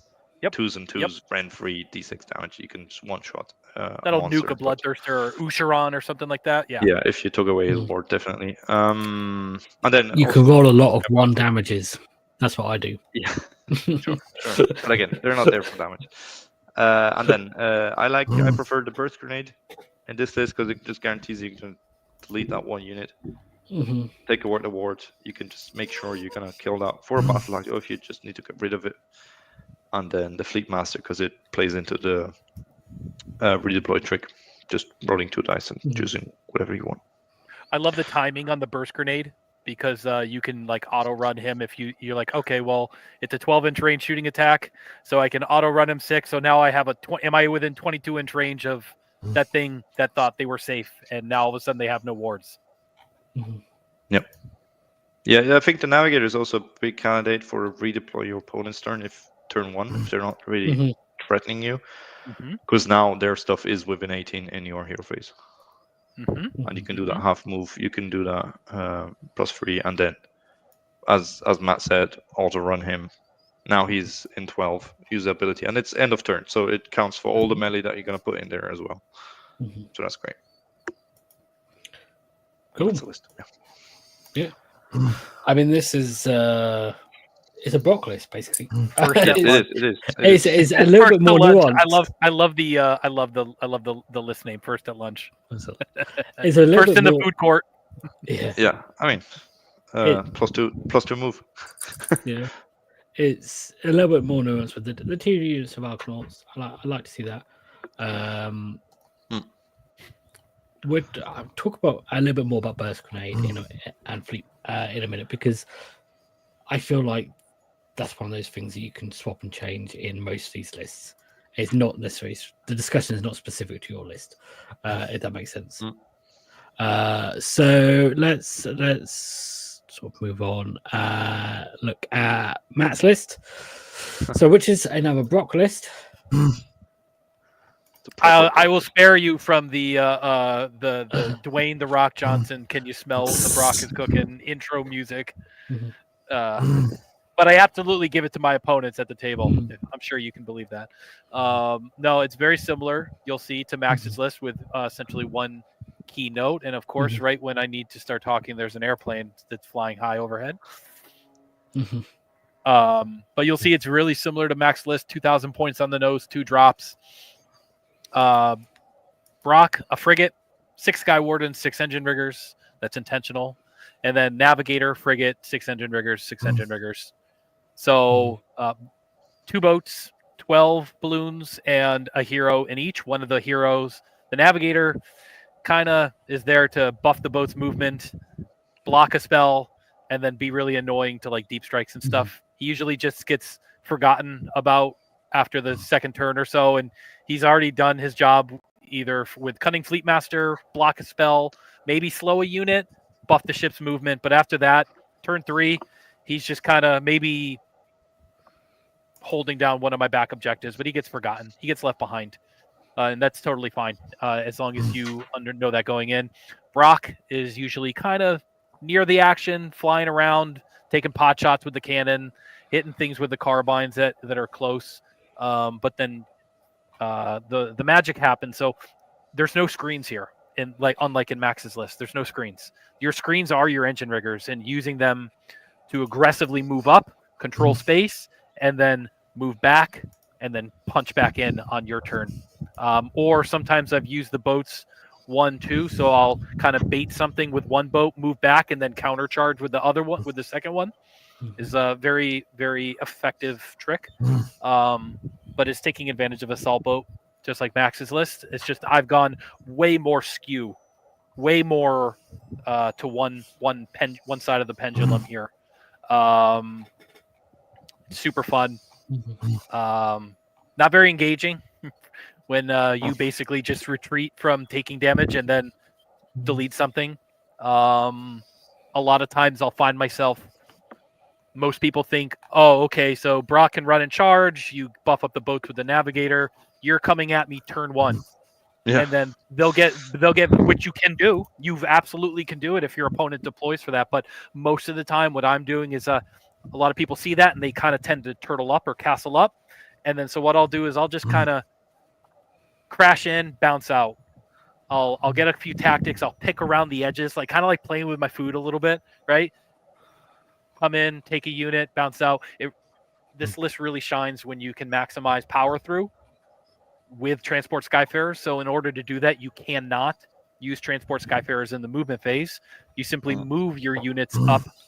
And what I'll do is with the other boat, I'll use Transport Skyfarers, but then I'll just annihilate a hero that I'm now within 12 inches of, because the Transport Skyfarers let you set up within that 12-inch zone. So they thought their hero was safe from shooting. And then I drop within 3 inches of them and hit them with 36 nail gun shots with the other boat. and then the other one can charge in, do a bunch of damage, maybe get do not waver or something, and then I power through. And the beauty of it is, if you do power through on the frigate in Brock's regiment, you can power through with the engine riggers and Brokk, and then the Sky Wardens can do the power through on their own. And so all 3 units can get out of combat, and you're not sacrificing one to die. Yeah. Maybe one note that is same for both of these lists. There is actually quite a lot of mortal wound output. Yeah. Because you're going to do mortal wounds, okay, with the navigator, D3 somewhere. Then you're going to do mortal wounds when flying over with a frigate, which you can do because they have a 14-inch base move with +3, 17-inch base move. You can set up flying over, set up in front of them, and then charge in. Then you're going to do mortal wounds when moving 3+ with the Skywatch, when retreating with Skywatch. And then Brokk himself with his mustache gun is going to do another D3 mortal. And then power through, you do another D3. Yeah, power through, you do another D3 mortal. So it's actually quite a lot of mortal wounds that you're going to pull off. Not to mention with the Sky Pikes in the crit mortals.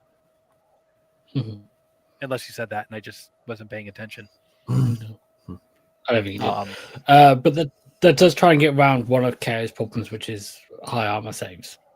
So, well, I mean, Ren 3 and Enrigas can solve that problem.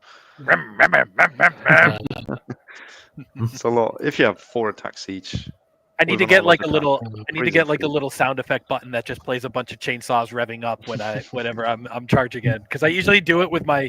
I just usually do it vocally, but it doesn't really sell the effect. No, but and so you just got to be really careful when you want to use Transport Skyfarers, but you're also planning to power through. And it's at first I was getting screwed because I used too many command points and not having the command point to power through at the end, and I was stuck.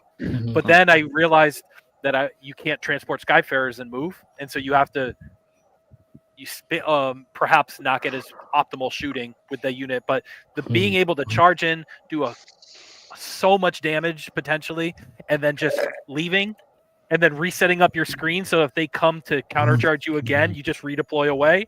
It's very powerful, and if you get the timing right, this little sort of orchestrated dance, if you get the timing right, you're untouchable, but you're just doing tons of damage.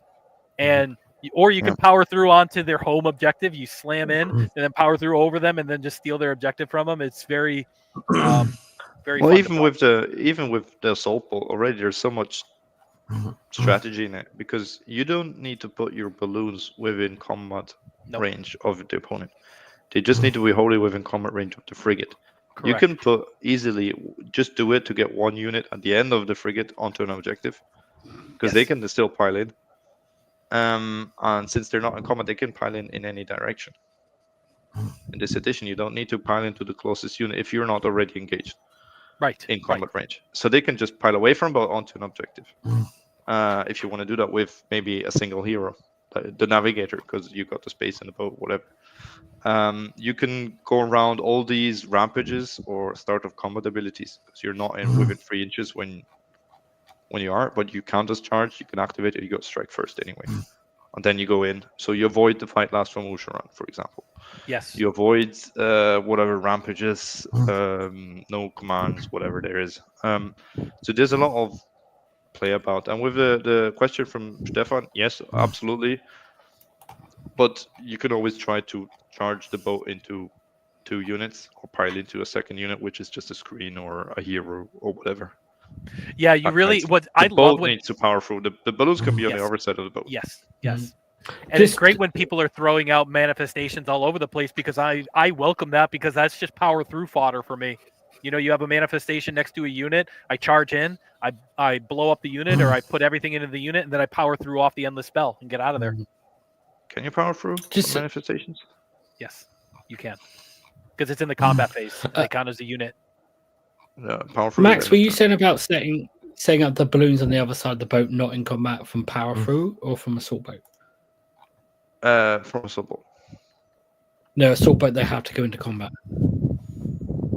They need to be wholly within combat range of the frigate, not of the opponent. The boat needs to be in combat with the correct. Opponent, Max is absolutely you correct. need to achieve your charge, of course. You need to and be then within you have half to an be inch. wholly within combat range of the frigate. Yeah, Which is a can bit be hard to annoying. do if you're trying to do 12 and then what also you're trying to do is make sure, and this really screwed me, Max, when I started playing this army, is I forgot that countercharge is a thing, and I kept getting countercharged by crap, and sure, now I strike first against them, but my target saturation is way off, and you can't add it. It's nice when you're going against one unit, even if it's a hammer, because you're going to cripple it. And so the clapback isn't as crazy, right? If you go in and hit them with 6 wardens and 6 engine riggers, even if it's 10 chosen, you're going to get hit back by some chosen, but it's going to be 2 or 3, not 6 or 7. So absolutely. Yeah. And 2 or 3 with a -1 to hit, When they you hit, might as well survive it if they don't roll hot on the 6s. And I usually try not to all-out attack if I can, because then I can all-out defense and not lose. Maybe I lose 2 balloons and not 4 or 5. For Skywardens, all-out attack is not worth it. Hitting on 2s or 3s, it does not matter when you're doing crit models. Correct. The benefit is like 2 damage or 3 damage. And the riggers, yes, because they hit on 4s. But when they got 4 attacks apiece from Brokk, and usually, and if I can help it, I'll try to use Brokk when I'm doing Assault Boat, because I want to be able to precisely position him to be able to give the buff. Whereas the second unit of engine riggers that is going to charge in on their own, as long as they just make the charge, they'll pile in, and with a 3-inch combat range, everybody will swing. But Brokk having to be in combat range of both units in order to give the buff, I usually use Transport Skyfarers on him if I have to make sure that he's in a good position. Yeah, and that's obviously easier with my list since I have only 3 units of balloons on him, so I can always use the second boat to get him into position with a charge. Correct. Obviously here he's not. Either he needs to charge himself, or just run up and be in a position where you can, since you give the buff start of combat phase. So you're free. Let's say you put in the boat, you charge the boat. Your balloons, they can be 5.9 inches away from opponents. Correct. So they can be pretty on the backside of your frigate. So he's very likely to be within 3 inches. He gives a buff and then they pile in forward. Yes. Of course, you need to play around because you don't want the one unit to delete everything and then the opponent removes models the other one's not going to reach. So of course you need to play around a bit with that. But there is a wiggle room there. It gets very frustrating for my opponent when I spend like 5 minutes measuring out everything down to the millimeter. But then I'm like, listen, I promise you my turns go very quickly, but everything has to be precisely measured, especially when you're like moving a boat and you want to shoot the engine riggers or the Skywardens into another target that's adjacent to your charge target. You got to make sure that you can get everybody in range, everybody with a wholly within 6, everybody outside of a good counter charge from something else, but also the boat is in range to charge your target. But so it's just like everything's got to be just like down to the half inch or whatever. So I have found my love for this game with this. God damn it. Okay. So I'm sure my plane's just flown over. So I think now is the time to raise the question of Voidstone Orb versus Burst Grenade, because these are 2 very similar lists. Voidstone Orb every time. Never a question for me. Is it just one of those things that it's so situational that whichever one you pick, you'll probably end up feeling either very happy or aggrieved, depending on matchups? Yeah, it's if you have a matchup. I've seen in the past a lot. We've moved a lot to centerpiece models again since the shooting got nerfed last fall, and all these centerpieces, they do have a ward. So I like to remove that and just make maximum effectiveness in shooting and in combat. Being able to just remove Usharan is a very nice thing. Like remove Usharan, remove I mean even Archeon, you can just remove him. If people play him. Like these things. Sure, Voidstone Orb can really mess with an opponent if it's especially when they try to countercast teleport. Like get away, do like IDK. They're gonna countercast with +2 their teleport their wave hero away from you. You can just stop that with that. It's very strong, but it's yeah, I don't know. Both are good, but I think overall in my experience, the burst grenade just gives you more value. It just makes sure that you really get. I love that. I really do. I love that. I tried the burst grenade a couple of times. It was fine. A couple of games I forgot to use it. Because, again, there were extenuating circumstances in Vegas at LVO why I forgot to use or play at optimal levels, but it's neither here nor there. I really like the Voidstone Orb. There are several instances where people are getting their wards from a spell. LRL. I think there's a couple of them, to be honest with you. Can't remember all of them on the top of my head. But then there is, or conversely, but very similarly, they'll get ethereal. Like 10 units of a unit of 10 Blood Knights that now have a 3-up save that isn't affected by your Ren 3 engine riggers is very similar in that regard. So I can block that as well. Or one of our biggest threats is 3d6 charges, and there are a lot of spells that True. You know, can ruin your day because sure, I redeploy and I roll a 6 and now it's a 15-inch charge from you, but you still have 3d6 charge, so it's not likely, but it's still possible. And so so if I can remove either somebody's ward or a 3d6 charge or an ethereal, the only other thing to worry about is Khorne's Murder Lust. And so I think the grenade is superior in the fact that it has one strategy that it synergizes with, and it synergizes 100% of its weight behind that strategy, whereas the Voidstone Orb is a little bit more amorphous, a little spread out in its synergy, and allows for a more flexible game plan. But the grenade will hammer in the ground one strategy that is also very good. So it really is just a preference. Yeah, I actually do like, not for these lists, but I do like the formation that lets you choose a second artifact for a more balanced list, because obviously it doesn't work with named heroes, but it just, before the game, it gives you the option, oh yeah, I'd like the Voidstone Orb, or I'd like the monster thingy, which is the least good one of the three, but still. Now that I learned that you can attempt an unbind and then choose to auto dispel, very helpful. And Leigh, first spelling error, or not a spelling error, but I always take the sky cannons, not the sky. Oh, okay. A copy and paste error, I assume. Probably. Yeah. On the frigates, I always take the sky cannons. I like the wound on 2s, Ren 2, D3+1 is fine. I just use it to, plink a monster, or in this case, my weekend game against a very good Skaven player who's also a good friend of mine. I was hitting that bell every single turn with Brokk's cannon and the frigate cannons.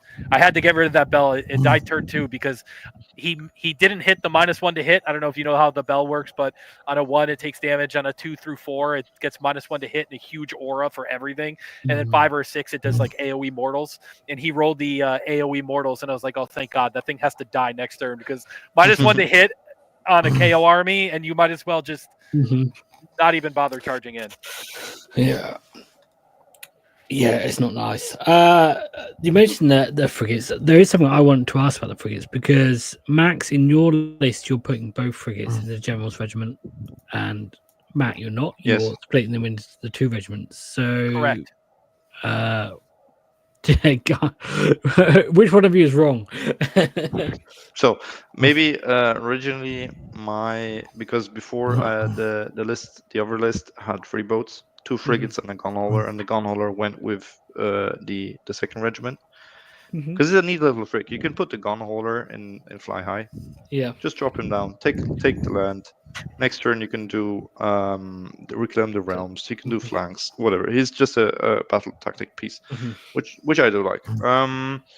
And in the list I brought here today, because of Slay the Entourage, you don't want to put the Arcanauts. in the first regiment, Mm-hmm. and I just put the. You could put a frigate in there, but then you have another set of balloons with Brokk, and you want one unit of balloons in the second regiment in case you face a 1-drop, and you can choose a second honor guard. So you'll just do. That's why one Sky Warden unit is in the second one. The Arcanauts are not in the first one, and because of the math of it, both boats have to go with Brokk. So I chose to split them up very purposefully for a much different reason. But I think, again, much like the grenade versus orb discussion, totally valid, just all about preference. If I'm playing across, if I set down my stuff at a table and I see 6 Varangard, 20 Chosen, and 2 Foot Heroes, you better believe that I am sticking the Cunning Fleet Masters regiment on the table, and then the other regiment is going in the sky. So that way they can't alpha strike both my strike teams, and I'm screwed. Whereas I'm going to leave the Cunning Fleet Master on the field and then deploy up as far as I can, and then redeploy back, and then the Cunning Fleet Master giving me better option for that. And then if they blow up that entire half of my army, I still have half an army to play with that can very much do some damage, stay out of combat, dance around. Maybe so they can't take out both little strike teams if one of them is in the sky. Now I know that Brokk, or that you can't put the whole regiment in there. It can only be the transport capacity. And so Brokk is usually deployed, but he's like hiding, flying around behind terrain, maybe pot shots, but just in a position to join his team wherever he needs to. Yeah, but Miles can do exactly the same. Because splitting stuff in Fly High and deploying it is not an extra drop. So just put Sky Wardens, Ender Riggers boat in reserve, one boat Brokk on the table. Why did I think it was tied to the regiment? Interesting. It is. He can only take units with it in the regiment. Within his regiment. Okay. But it doesn't need to be the whole regiment. That's why I said you can only just drop the gun holder on its own, for example. But it doesn't create an extra drop. Because it's just you're using deploy abilities, and that's just a deploy ability instead of using the normal deploy. Okay, well then I guess I have no. It doesn't matter then. Yeah, it does matter. So I thought it did for the. I thought it was only 2 screens are great. Just put 2 screens up. Deploy more than 6 inches or 9 inches behind it, and then let them charge if they want to. I see. I thought it had to be from within the boat's regiment, so that makes sense. So that's an interpretation error. Yep. Cool. Let's move on. Let's look at. We've got one of your lists, Krohn. So this is similar, but a little similar. It's a bit more mixed. So instead of going the full send with 2 frigates, I've got 1 frigate with Brokk to send in, and then 1 to kind of sit back and be 10 Thunderers in an Ironclad. Oh, yeah. The Ironclad so I take the Celestian Burst Grenade because the Ironclad in this configuration can unbind spells. So it gives you a little bit of that. But yeah, Brokk and the frigate act very similarly to what Matt and Max have been doing. But I just like having a solid core that can kind of play defensively as well if I needed to. Now with just 10 Thunderers, like they will take the priority. No, they wouldn't actually. They can't. They can't. Well, and herein lies the problem with War Master being a nega trait. Yeah. There's nothing good about being a War Master. Literally, there is no benefit. It is only a down thing, a negative attribute to be a War Master. How many points is an Ender Master? 180. 130 on foot. 130. 130. If you had 10 points more, you can put in an Admiral, make him General, because he's a War Master as well, I think. The Admiral. but then you lose the, Is that the not a whole. War Master? I think Yes. so. Yeah. Drekkie is. I know Drekkie is. Drekkie is he Drekkie? Okay. Well, I'm pretty sure the Admiral is one. Con, All how right. have you been Anyway. finding Endrin Maestro? Pretty good on Thunderers to get that extra range, to get them out of the 10-inch range. It's pretty When limiting. necessary. The 10-inch, yeah. So it's good to have even just the 2-inch buff. Get it to 12 is I find very useful to have. Yeah, it just gives you more range, lets you not have to get too danger close to the enemy. Actually, he's not. Yeah. And So correction, the Admiral is not a War Master. okay, Just Drekkie. it's normally just unique guys. The named guys. And And neither is Drekkie. Wait, Slams, Drekkie's not a War Master? No, at least I Basic thought he was. slams Yeah. are also War Brokk Masters. is. Well, we're both idiots, Max. Okay, so Yep. and Cheaters. Krohn, I Do like you- your list do you a find- lot because. Sorry, go ahead, Leigh. I was going to ask: do you find you get more damage actually comes from your Ironclad than from your Thunderers, or It's a race to the bottom. Depends. so? Which Thunderers one will do you do more not get the damage least from? To infantry because of the Ren 2 on the deck sweepers, and that's 20 shots with 10 guys. Yeah. But against things that aren't, definitely the Ironclad. It's also why I like the Great Skyhook. Great Skyhook with all our attack will be 2s and 2s, and it's Ren 3 against monsters, which is a really nice. Just you take this d6 damage, and then you roll the 1 on the d6 damage. But when you don't roll a 1, it's nice. Yeah. You feel such a big brain. Mhm. They took our supremacy mine from us, and I will never forget that. Oh yeah, It's that on was the good. model. Yeah, I know. It's on exactly. I mean, throughout all of second edition, it didn't have rules, so Yeah. I come back. What I like about this list is the other master gives you the retreat and shoot. Yes. You can retreat the Ironclad, but while retreating, fly over something that you're in combat with and deal 5 mortal wounds from the bombs.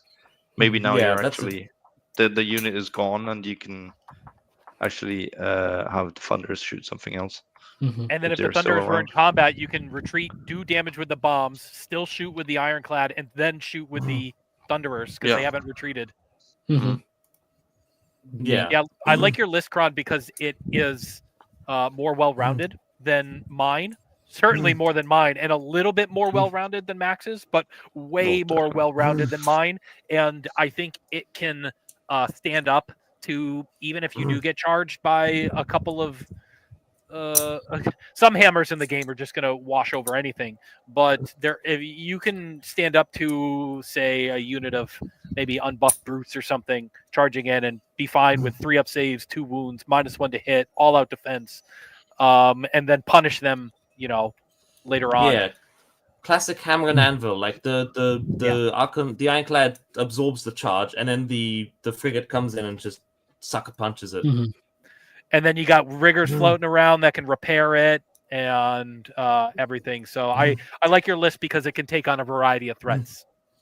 Yeah, I've tried the full send list, and they're fun to do. It's just I like a bit more stability, I guess. I totally, and that is totally valid. And I think I'm glad you're doing well with it. Deploy and delete I'm a defensive 4.0. guy. Soon to have deploy and delete 5.0. That's coming. Did on the next slide. think I did put I in was a gonna second say. list. There is a Krohn classic. Yeah. I Speaking was going to of- ask you something, Conor. My mind has just gone blank. It was about this list. What was it? Something.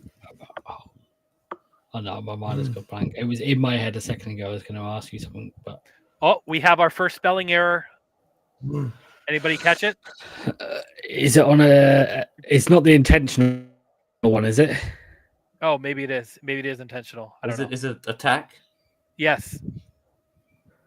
Oh, it's intentional, but it's the wrong intentional because it should be double K. It's like, oh yeah, I like. That's what I thought. It was like, oh yeah, I'll make that like KO-ish. Yeah. That's what I thought. And then I was like, wait a minute, maybe he just forgot the C or he forgot the K. Either one. No, it was like, I'll make that spelling like KO-ish. Classic. And did it wrong because it should have been just ATA double A. A double K, but yeah. What was I going to ask? Krohn? I can't remember. Doesn't matter. Obviously, if I can remember it, it's something about this list. No, my mind has gone completely blank. I will come to me when the show ends. Grenade, Ninja Maestro. No, mind blank. Oh no, yes, I remembered. Krohn, you mentioned about doing the unbinds with the Ironclad. How often are you doing that? Because my list, which we'll come to in a bit, is similar to this, but I am pretty much always taking the +2 move. With run and shoot, I think having an unbind in a list is very important still. So you pretty much always go with the unbind unless they don't have any wizards. Which I think I did a GT with this once, and there was one of the 5 games I picked the movement because they just didn't have casting. So I was like, oh, okay then. But So, like Nipes and the time, if they have a wizard, I'm taking unbinding and just going with, okay, I guess it'll just move 16. That's fine too. So even if they've got very high bonuses to cast, you're still going for the unbind. It's always better to roll a dice at it. You're going to miss 100% of the shots you don't take, Leigh. Okay. I believe Michael Scott is famous for saying that quote. A wise philosopher, really, truly. Okay, let's move on then to the Thunderclad 2.0, 3.0. Deploy and destroy 6, 7, I don't know. Love Take it. an Love it. Redeploying 1,500 points with a single CP. It's fantastic. So good. Yeah. It doesn't get any better than this. You turned me on to the Horizon Seekers. Why? What's that? That is so. Basically, the Ironclad costs 1,500 points and sits in the center, does a ton of damage, and is really shit at doing the things that win the game, like taking objectives and doing battle tactics. Meanwhile, the Horizon Seekers are the Stormcast Regiment Renown. The Lord Aquila and the Paladors have a 14-inch move. The whole regiment can basically teleport itself to anywhere on the board, and they're just very fast, very maneuverable, relatively tough because they're Stormcast and have a ton of wounds on a 3-up save. And just win the game while your opponent is busy dealing with the other bullshit the thing they can't ignore. Yeah. Yeah. Don't sleep on the damage that Paladors can do either. Yeah. So do you think because they come in, they shoot, then they charge, they shoot again, and then they get are these? The good ones, the javelins. Javelins. Okay. Do you think that this list is, if you took this bit out and replaced it with whatever else you could fit? What would you put in for 500 points? Technically, the Fire Slayer Regiment Renown also fits in here. Yep, yeah. But we were playing with that too. I saw. I was. But this is just faster and like it can spread out more. This fills perfectly the gap that this list has, I think, which is scoring points.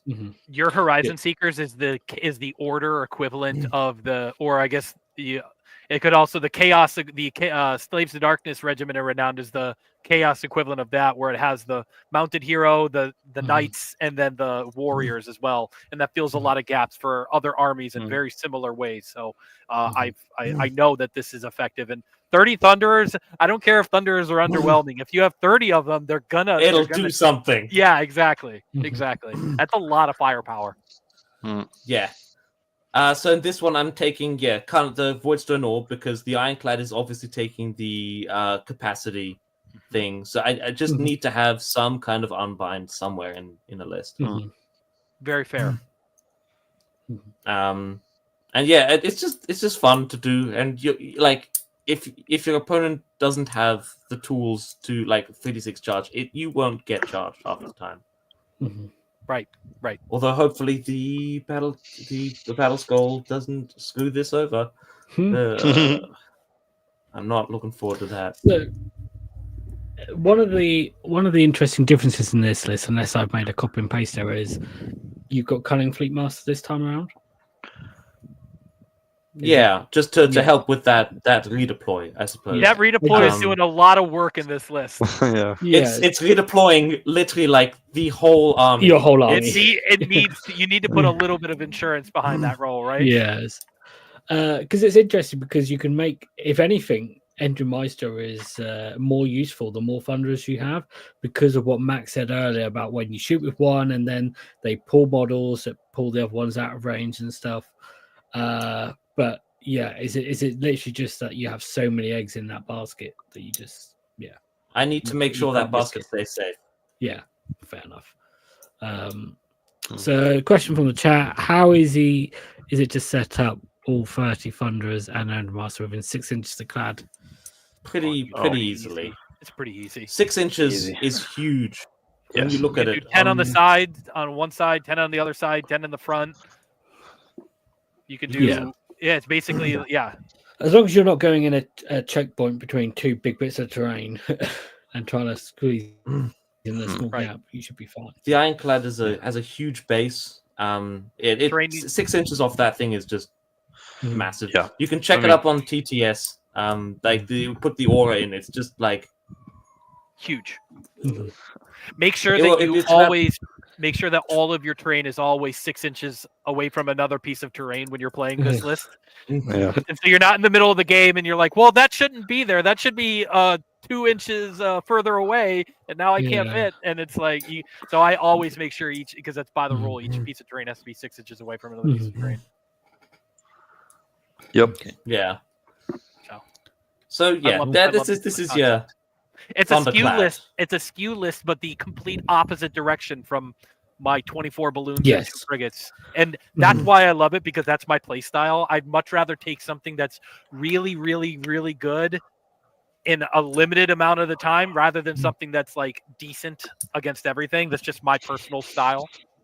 Do you think 500 points for those Stormcast are a fair price? Oh, because it's a lot of points. It is.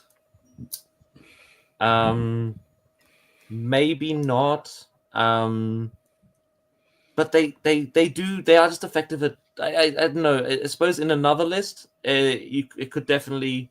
I wouldn't like have them as a must take in every list. They only work in very specific niches, I suppose. I think, because in other lists you have things that can take objectives, and they probably do it in a more points efficient way. But in just how this worked out with like the KO section being for like 1470 points and just having 500 points spare and going like just basically scrolling through the app going, what's 500 points? What regiments can I get? You can get the Stormwing, the 2 dragons for 400 points. Or then you go down the route of Saviors or Neve Black Talent. I have tried this with Saviors. But you're down so many points, and there's nothing else. And Saviors do the same. They drop down and they bunker, which you already do. So I actually see the value of those. What I don't like about the teleport is that they all need to teleport to the Lord Aquilor. So you cannot teleport in various directions. They can start away from each other, then they all meet.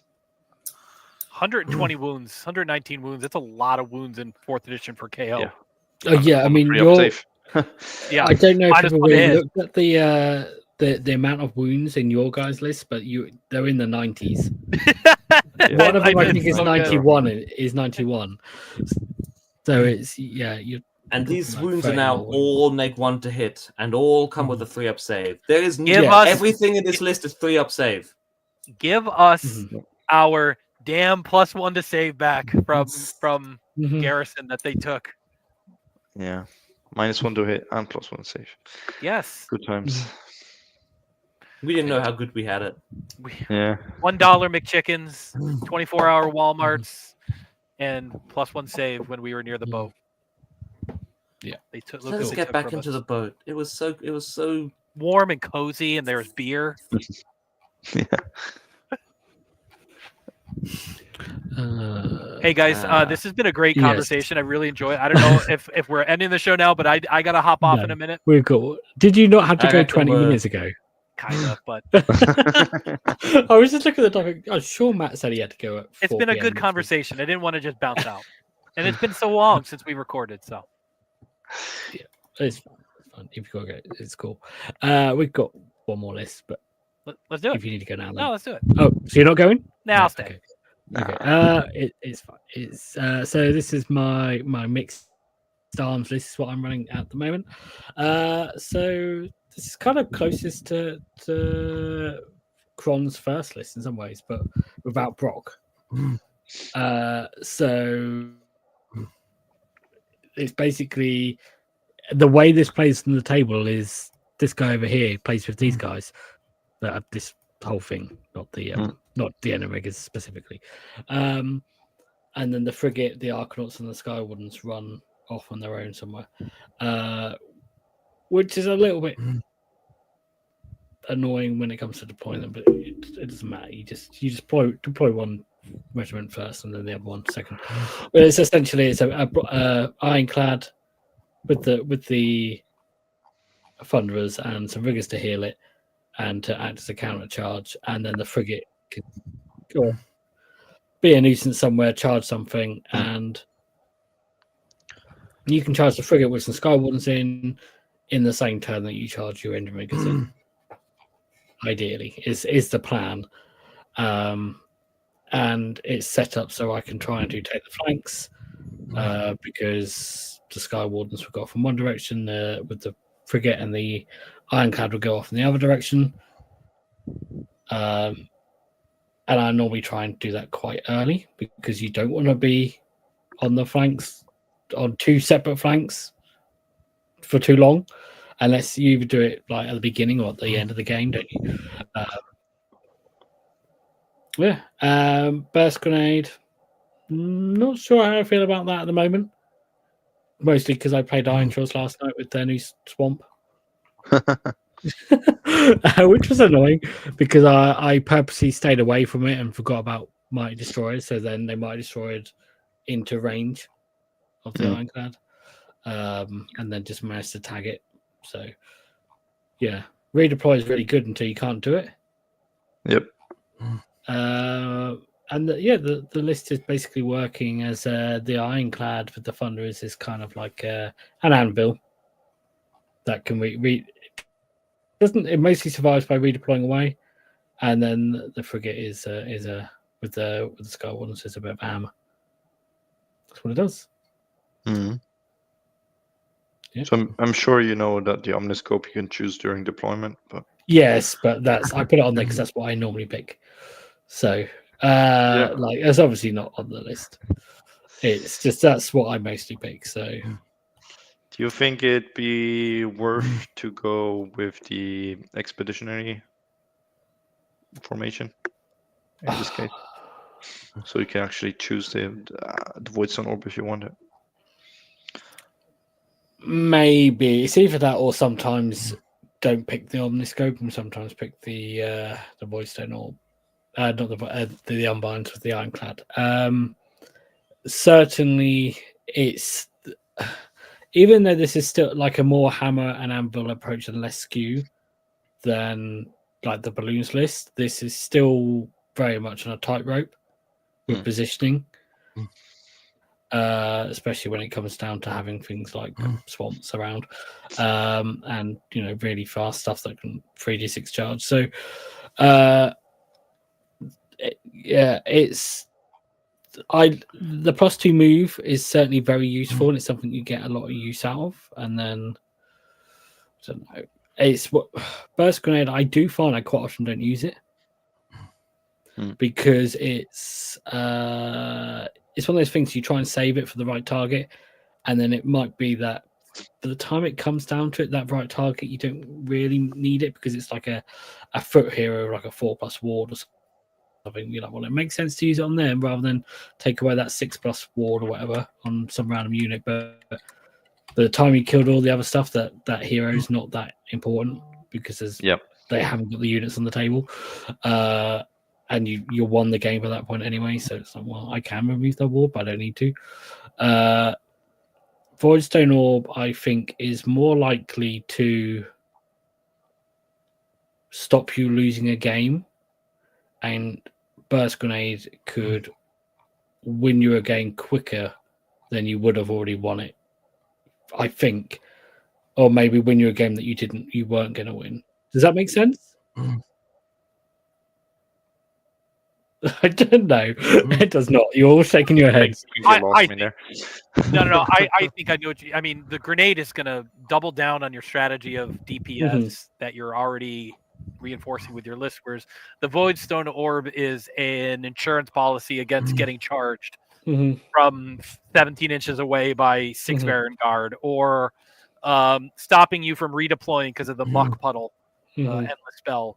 But the grenade is going to just like throw the Pokeball, take away the ward, and just nuke something. Yeah, and then go back to Max's question. It's like, well, why not have both? And +2 move is the Ironclad is actually quite slow without bonuses to move. And maybe if I had a Navigator in the list, I wouldn't need the Omniscope. But then I'm sacrificing maybe run and shoot with the Ironclad. So yeah, Be'lakor is like 40% faster than the Ironclad, and he also counts as 10. Yeah. Ironically, I think this is probably not a particularly efficient list. I have been running this mostly because I don't have 2 frigates. That's a problem. Do you not physically have the frigates, or you just don't have them painted? I do not have it built and painted. So, yeah. So you have. I was going to say, I'll send you a frigate if you want me to. I have it. I could. So, if you want Leigh to build and paint the frigate before the next show, leave a like, leave a comment, and we'll bully him into it. You do know that potentially, if we get an FAQ, the next show might be next week. Yeah, wouldn't that be so great? That would be so funny. Well, I guess you better get started then. Yeah, I guess I can get that glue. Yeah, get that sprayed tonight. Yeah, but I mean, the thing is, the Admirals is a nice choice with the Ironclad. Yes, absolutely. Yes, it is. It pairs well. Yeah. It pairs well. And how often do you use the plus control score ability on Arcanaut? Never. Company. Never. I'm not using that ability because then they are sitting in front of the frigate, and the frigate moves forwards, pops the Arcanauts out as a screen so that they can absorb some sort of charge, and then you counter charge with your Sky Wardens. And the Thunderers are sitting with the Ironclad. So I'm not using that ability. I'm using the +1 attack and the all attack for free. Yes. Bring all guns to bear. So and it's mostly the all-out attack for free, which is nice because when things work out with positioning, you get your Ironclad with +1 to hit, you get your Thunderers with +1 to hit and wound because they got priority target on something, and then you've got your Arcanauts actually getting +1 to hit because they're shooting something on an objective. Yep. When it works out. When it works out. Yeah. And then you kill a bunch of stuff, and then the stuff that comes forward you redeploy away from, or they kill some Arcanauts, and then you countercharge and kill the rest of the stuff, and then there's not much left by that point. And then when it doesn't work, it's the same as any other KO list. It's because you've mispositioned and someone gets into you somehow. Then you go have a beer at the bar. Yeah. Yep.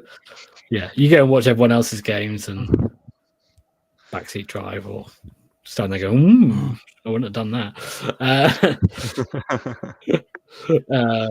Hey guys, I know I said this before, but I do have to hop off now. But I'll see you guys in a week, right? When we have a battle scroll. Absolutely. Yeah, or 2 weeks if it's a week later. All right, guys. No, thank you next so much. week. Glad we're back. Thanks, man. Feel great to record with you again, and look forward to the next one. Take care. Cool. Bye-bye. Thanks, Matt. See ya. See you, Matt. So, I mean, unless there's any questions about my list? No. No, I think all the KO comes down to the whole Ironclad the Thunderers or frigates with balloons or a mix of both. That's there's three lists. There's three lists. We've done different variations of them here because kind of the options you have at the moment. Yeah. There's not much else because you can't really justify taking large quantities of Arcanauts in an Ironclad because Ironclad is so expensive.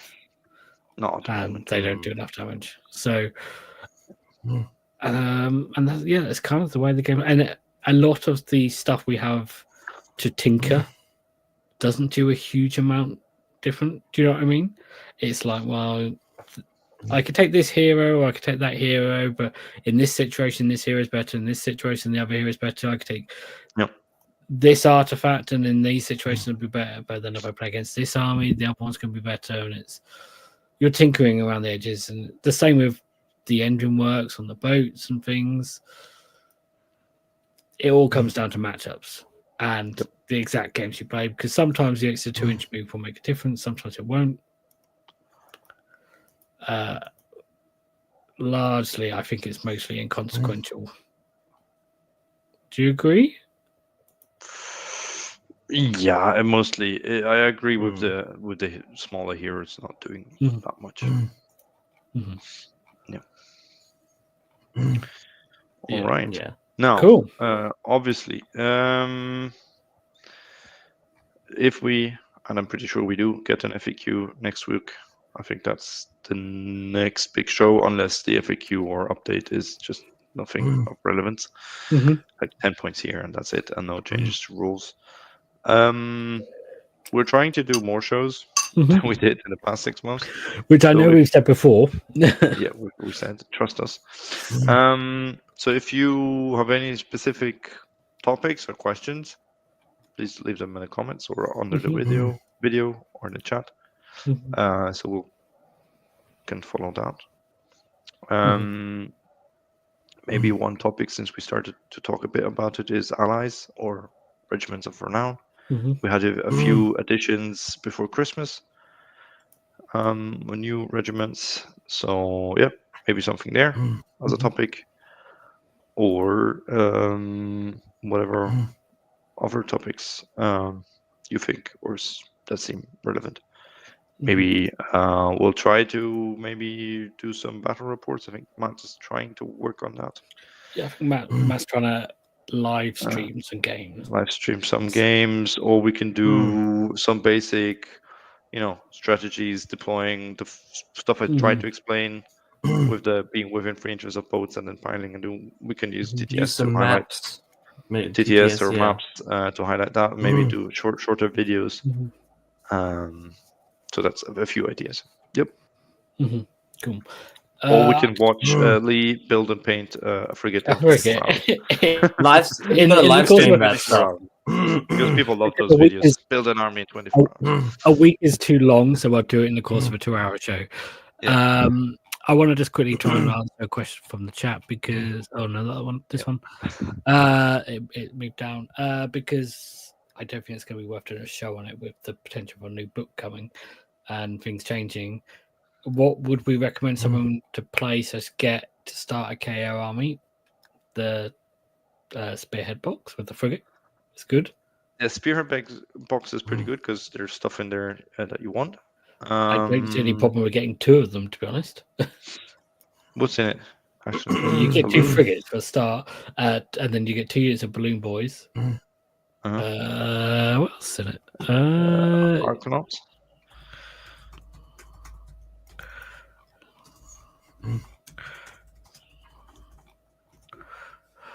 I need a bigger picture than that. Oh. Yeah, Arcanauts and an Admiral, so maybe you don't need 2 Admirals. You don't need 2 Admirals, but I remember people having like 10 Engine Masters because of the old start collecting box where it was Thunderers. He's got a hammer. He's got a hammer with a couple of tweaks. You could make him an Engine Master. Yeah, you can make him a hero. Give him a Sky Pike or something. Whatever. Do you need 20 Arcanauts to start off? Maybe not, but I think maybe you want to start off, you want to have those 10 Thunderers and Ironclad, some balloons and a frigate. I think that's more or less the basis. Yeah, I mean, it when you're starting an army and you're buying some stuff, you need to be clear with yourself what you want to do. Do you just want to build a 2,000 point list to play it for a year? Or do you actually want to start collecting that army? In which case, just buy. In which case, you end up with. But buy stuff. If it's not good now, then it will either become good or there might be use cases for it. As long as you're not ending up with like 4 of a particular unit or something, or like, certainly having 2 frigates is good. And then if you like buying a frigate on its own to get those 3 extra units for the price you would pay for them, it's not bad, is it? Because how much is a frigate on its own? 320? No, the price to buy it. Oh, I don't know. It's been a long time. Too expensive. Cannot frigate is £57.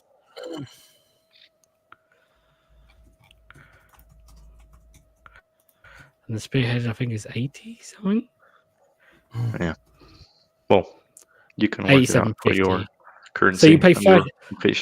Yeah, it's Mm. £30 more for 3 units, effective for a hero 2 units, which is like you buy one of those units, it's nearly 30 quid on its own. So yeah, and then you get some discount with some dealers, so even better.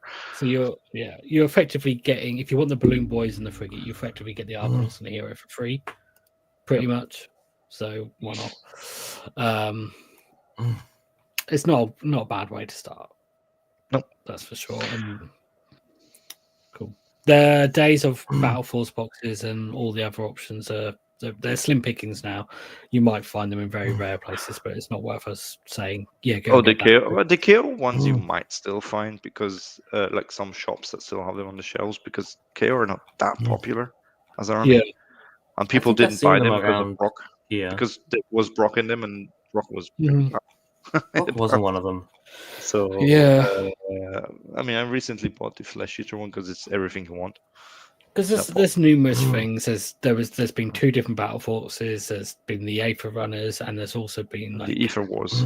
So the half, which is Gunholder, 6 balloons and a balloon hero. Yeah, there was also set that was like a dirigible and 2 units of balloons or something. Yeah, that was Aether Wars. No, there was another one that was like at the end of some sort of the Broken Realms set. Yeah. I can't remember the name. It was something for Broken Realms. Aether Runners? Aether Runners, yeah.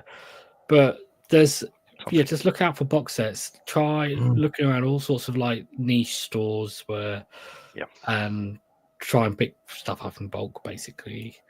Or eBay. Yeah, eBay. Where people split stuff and but in terms you can still find the Aether Wars half for like £50.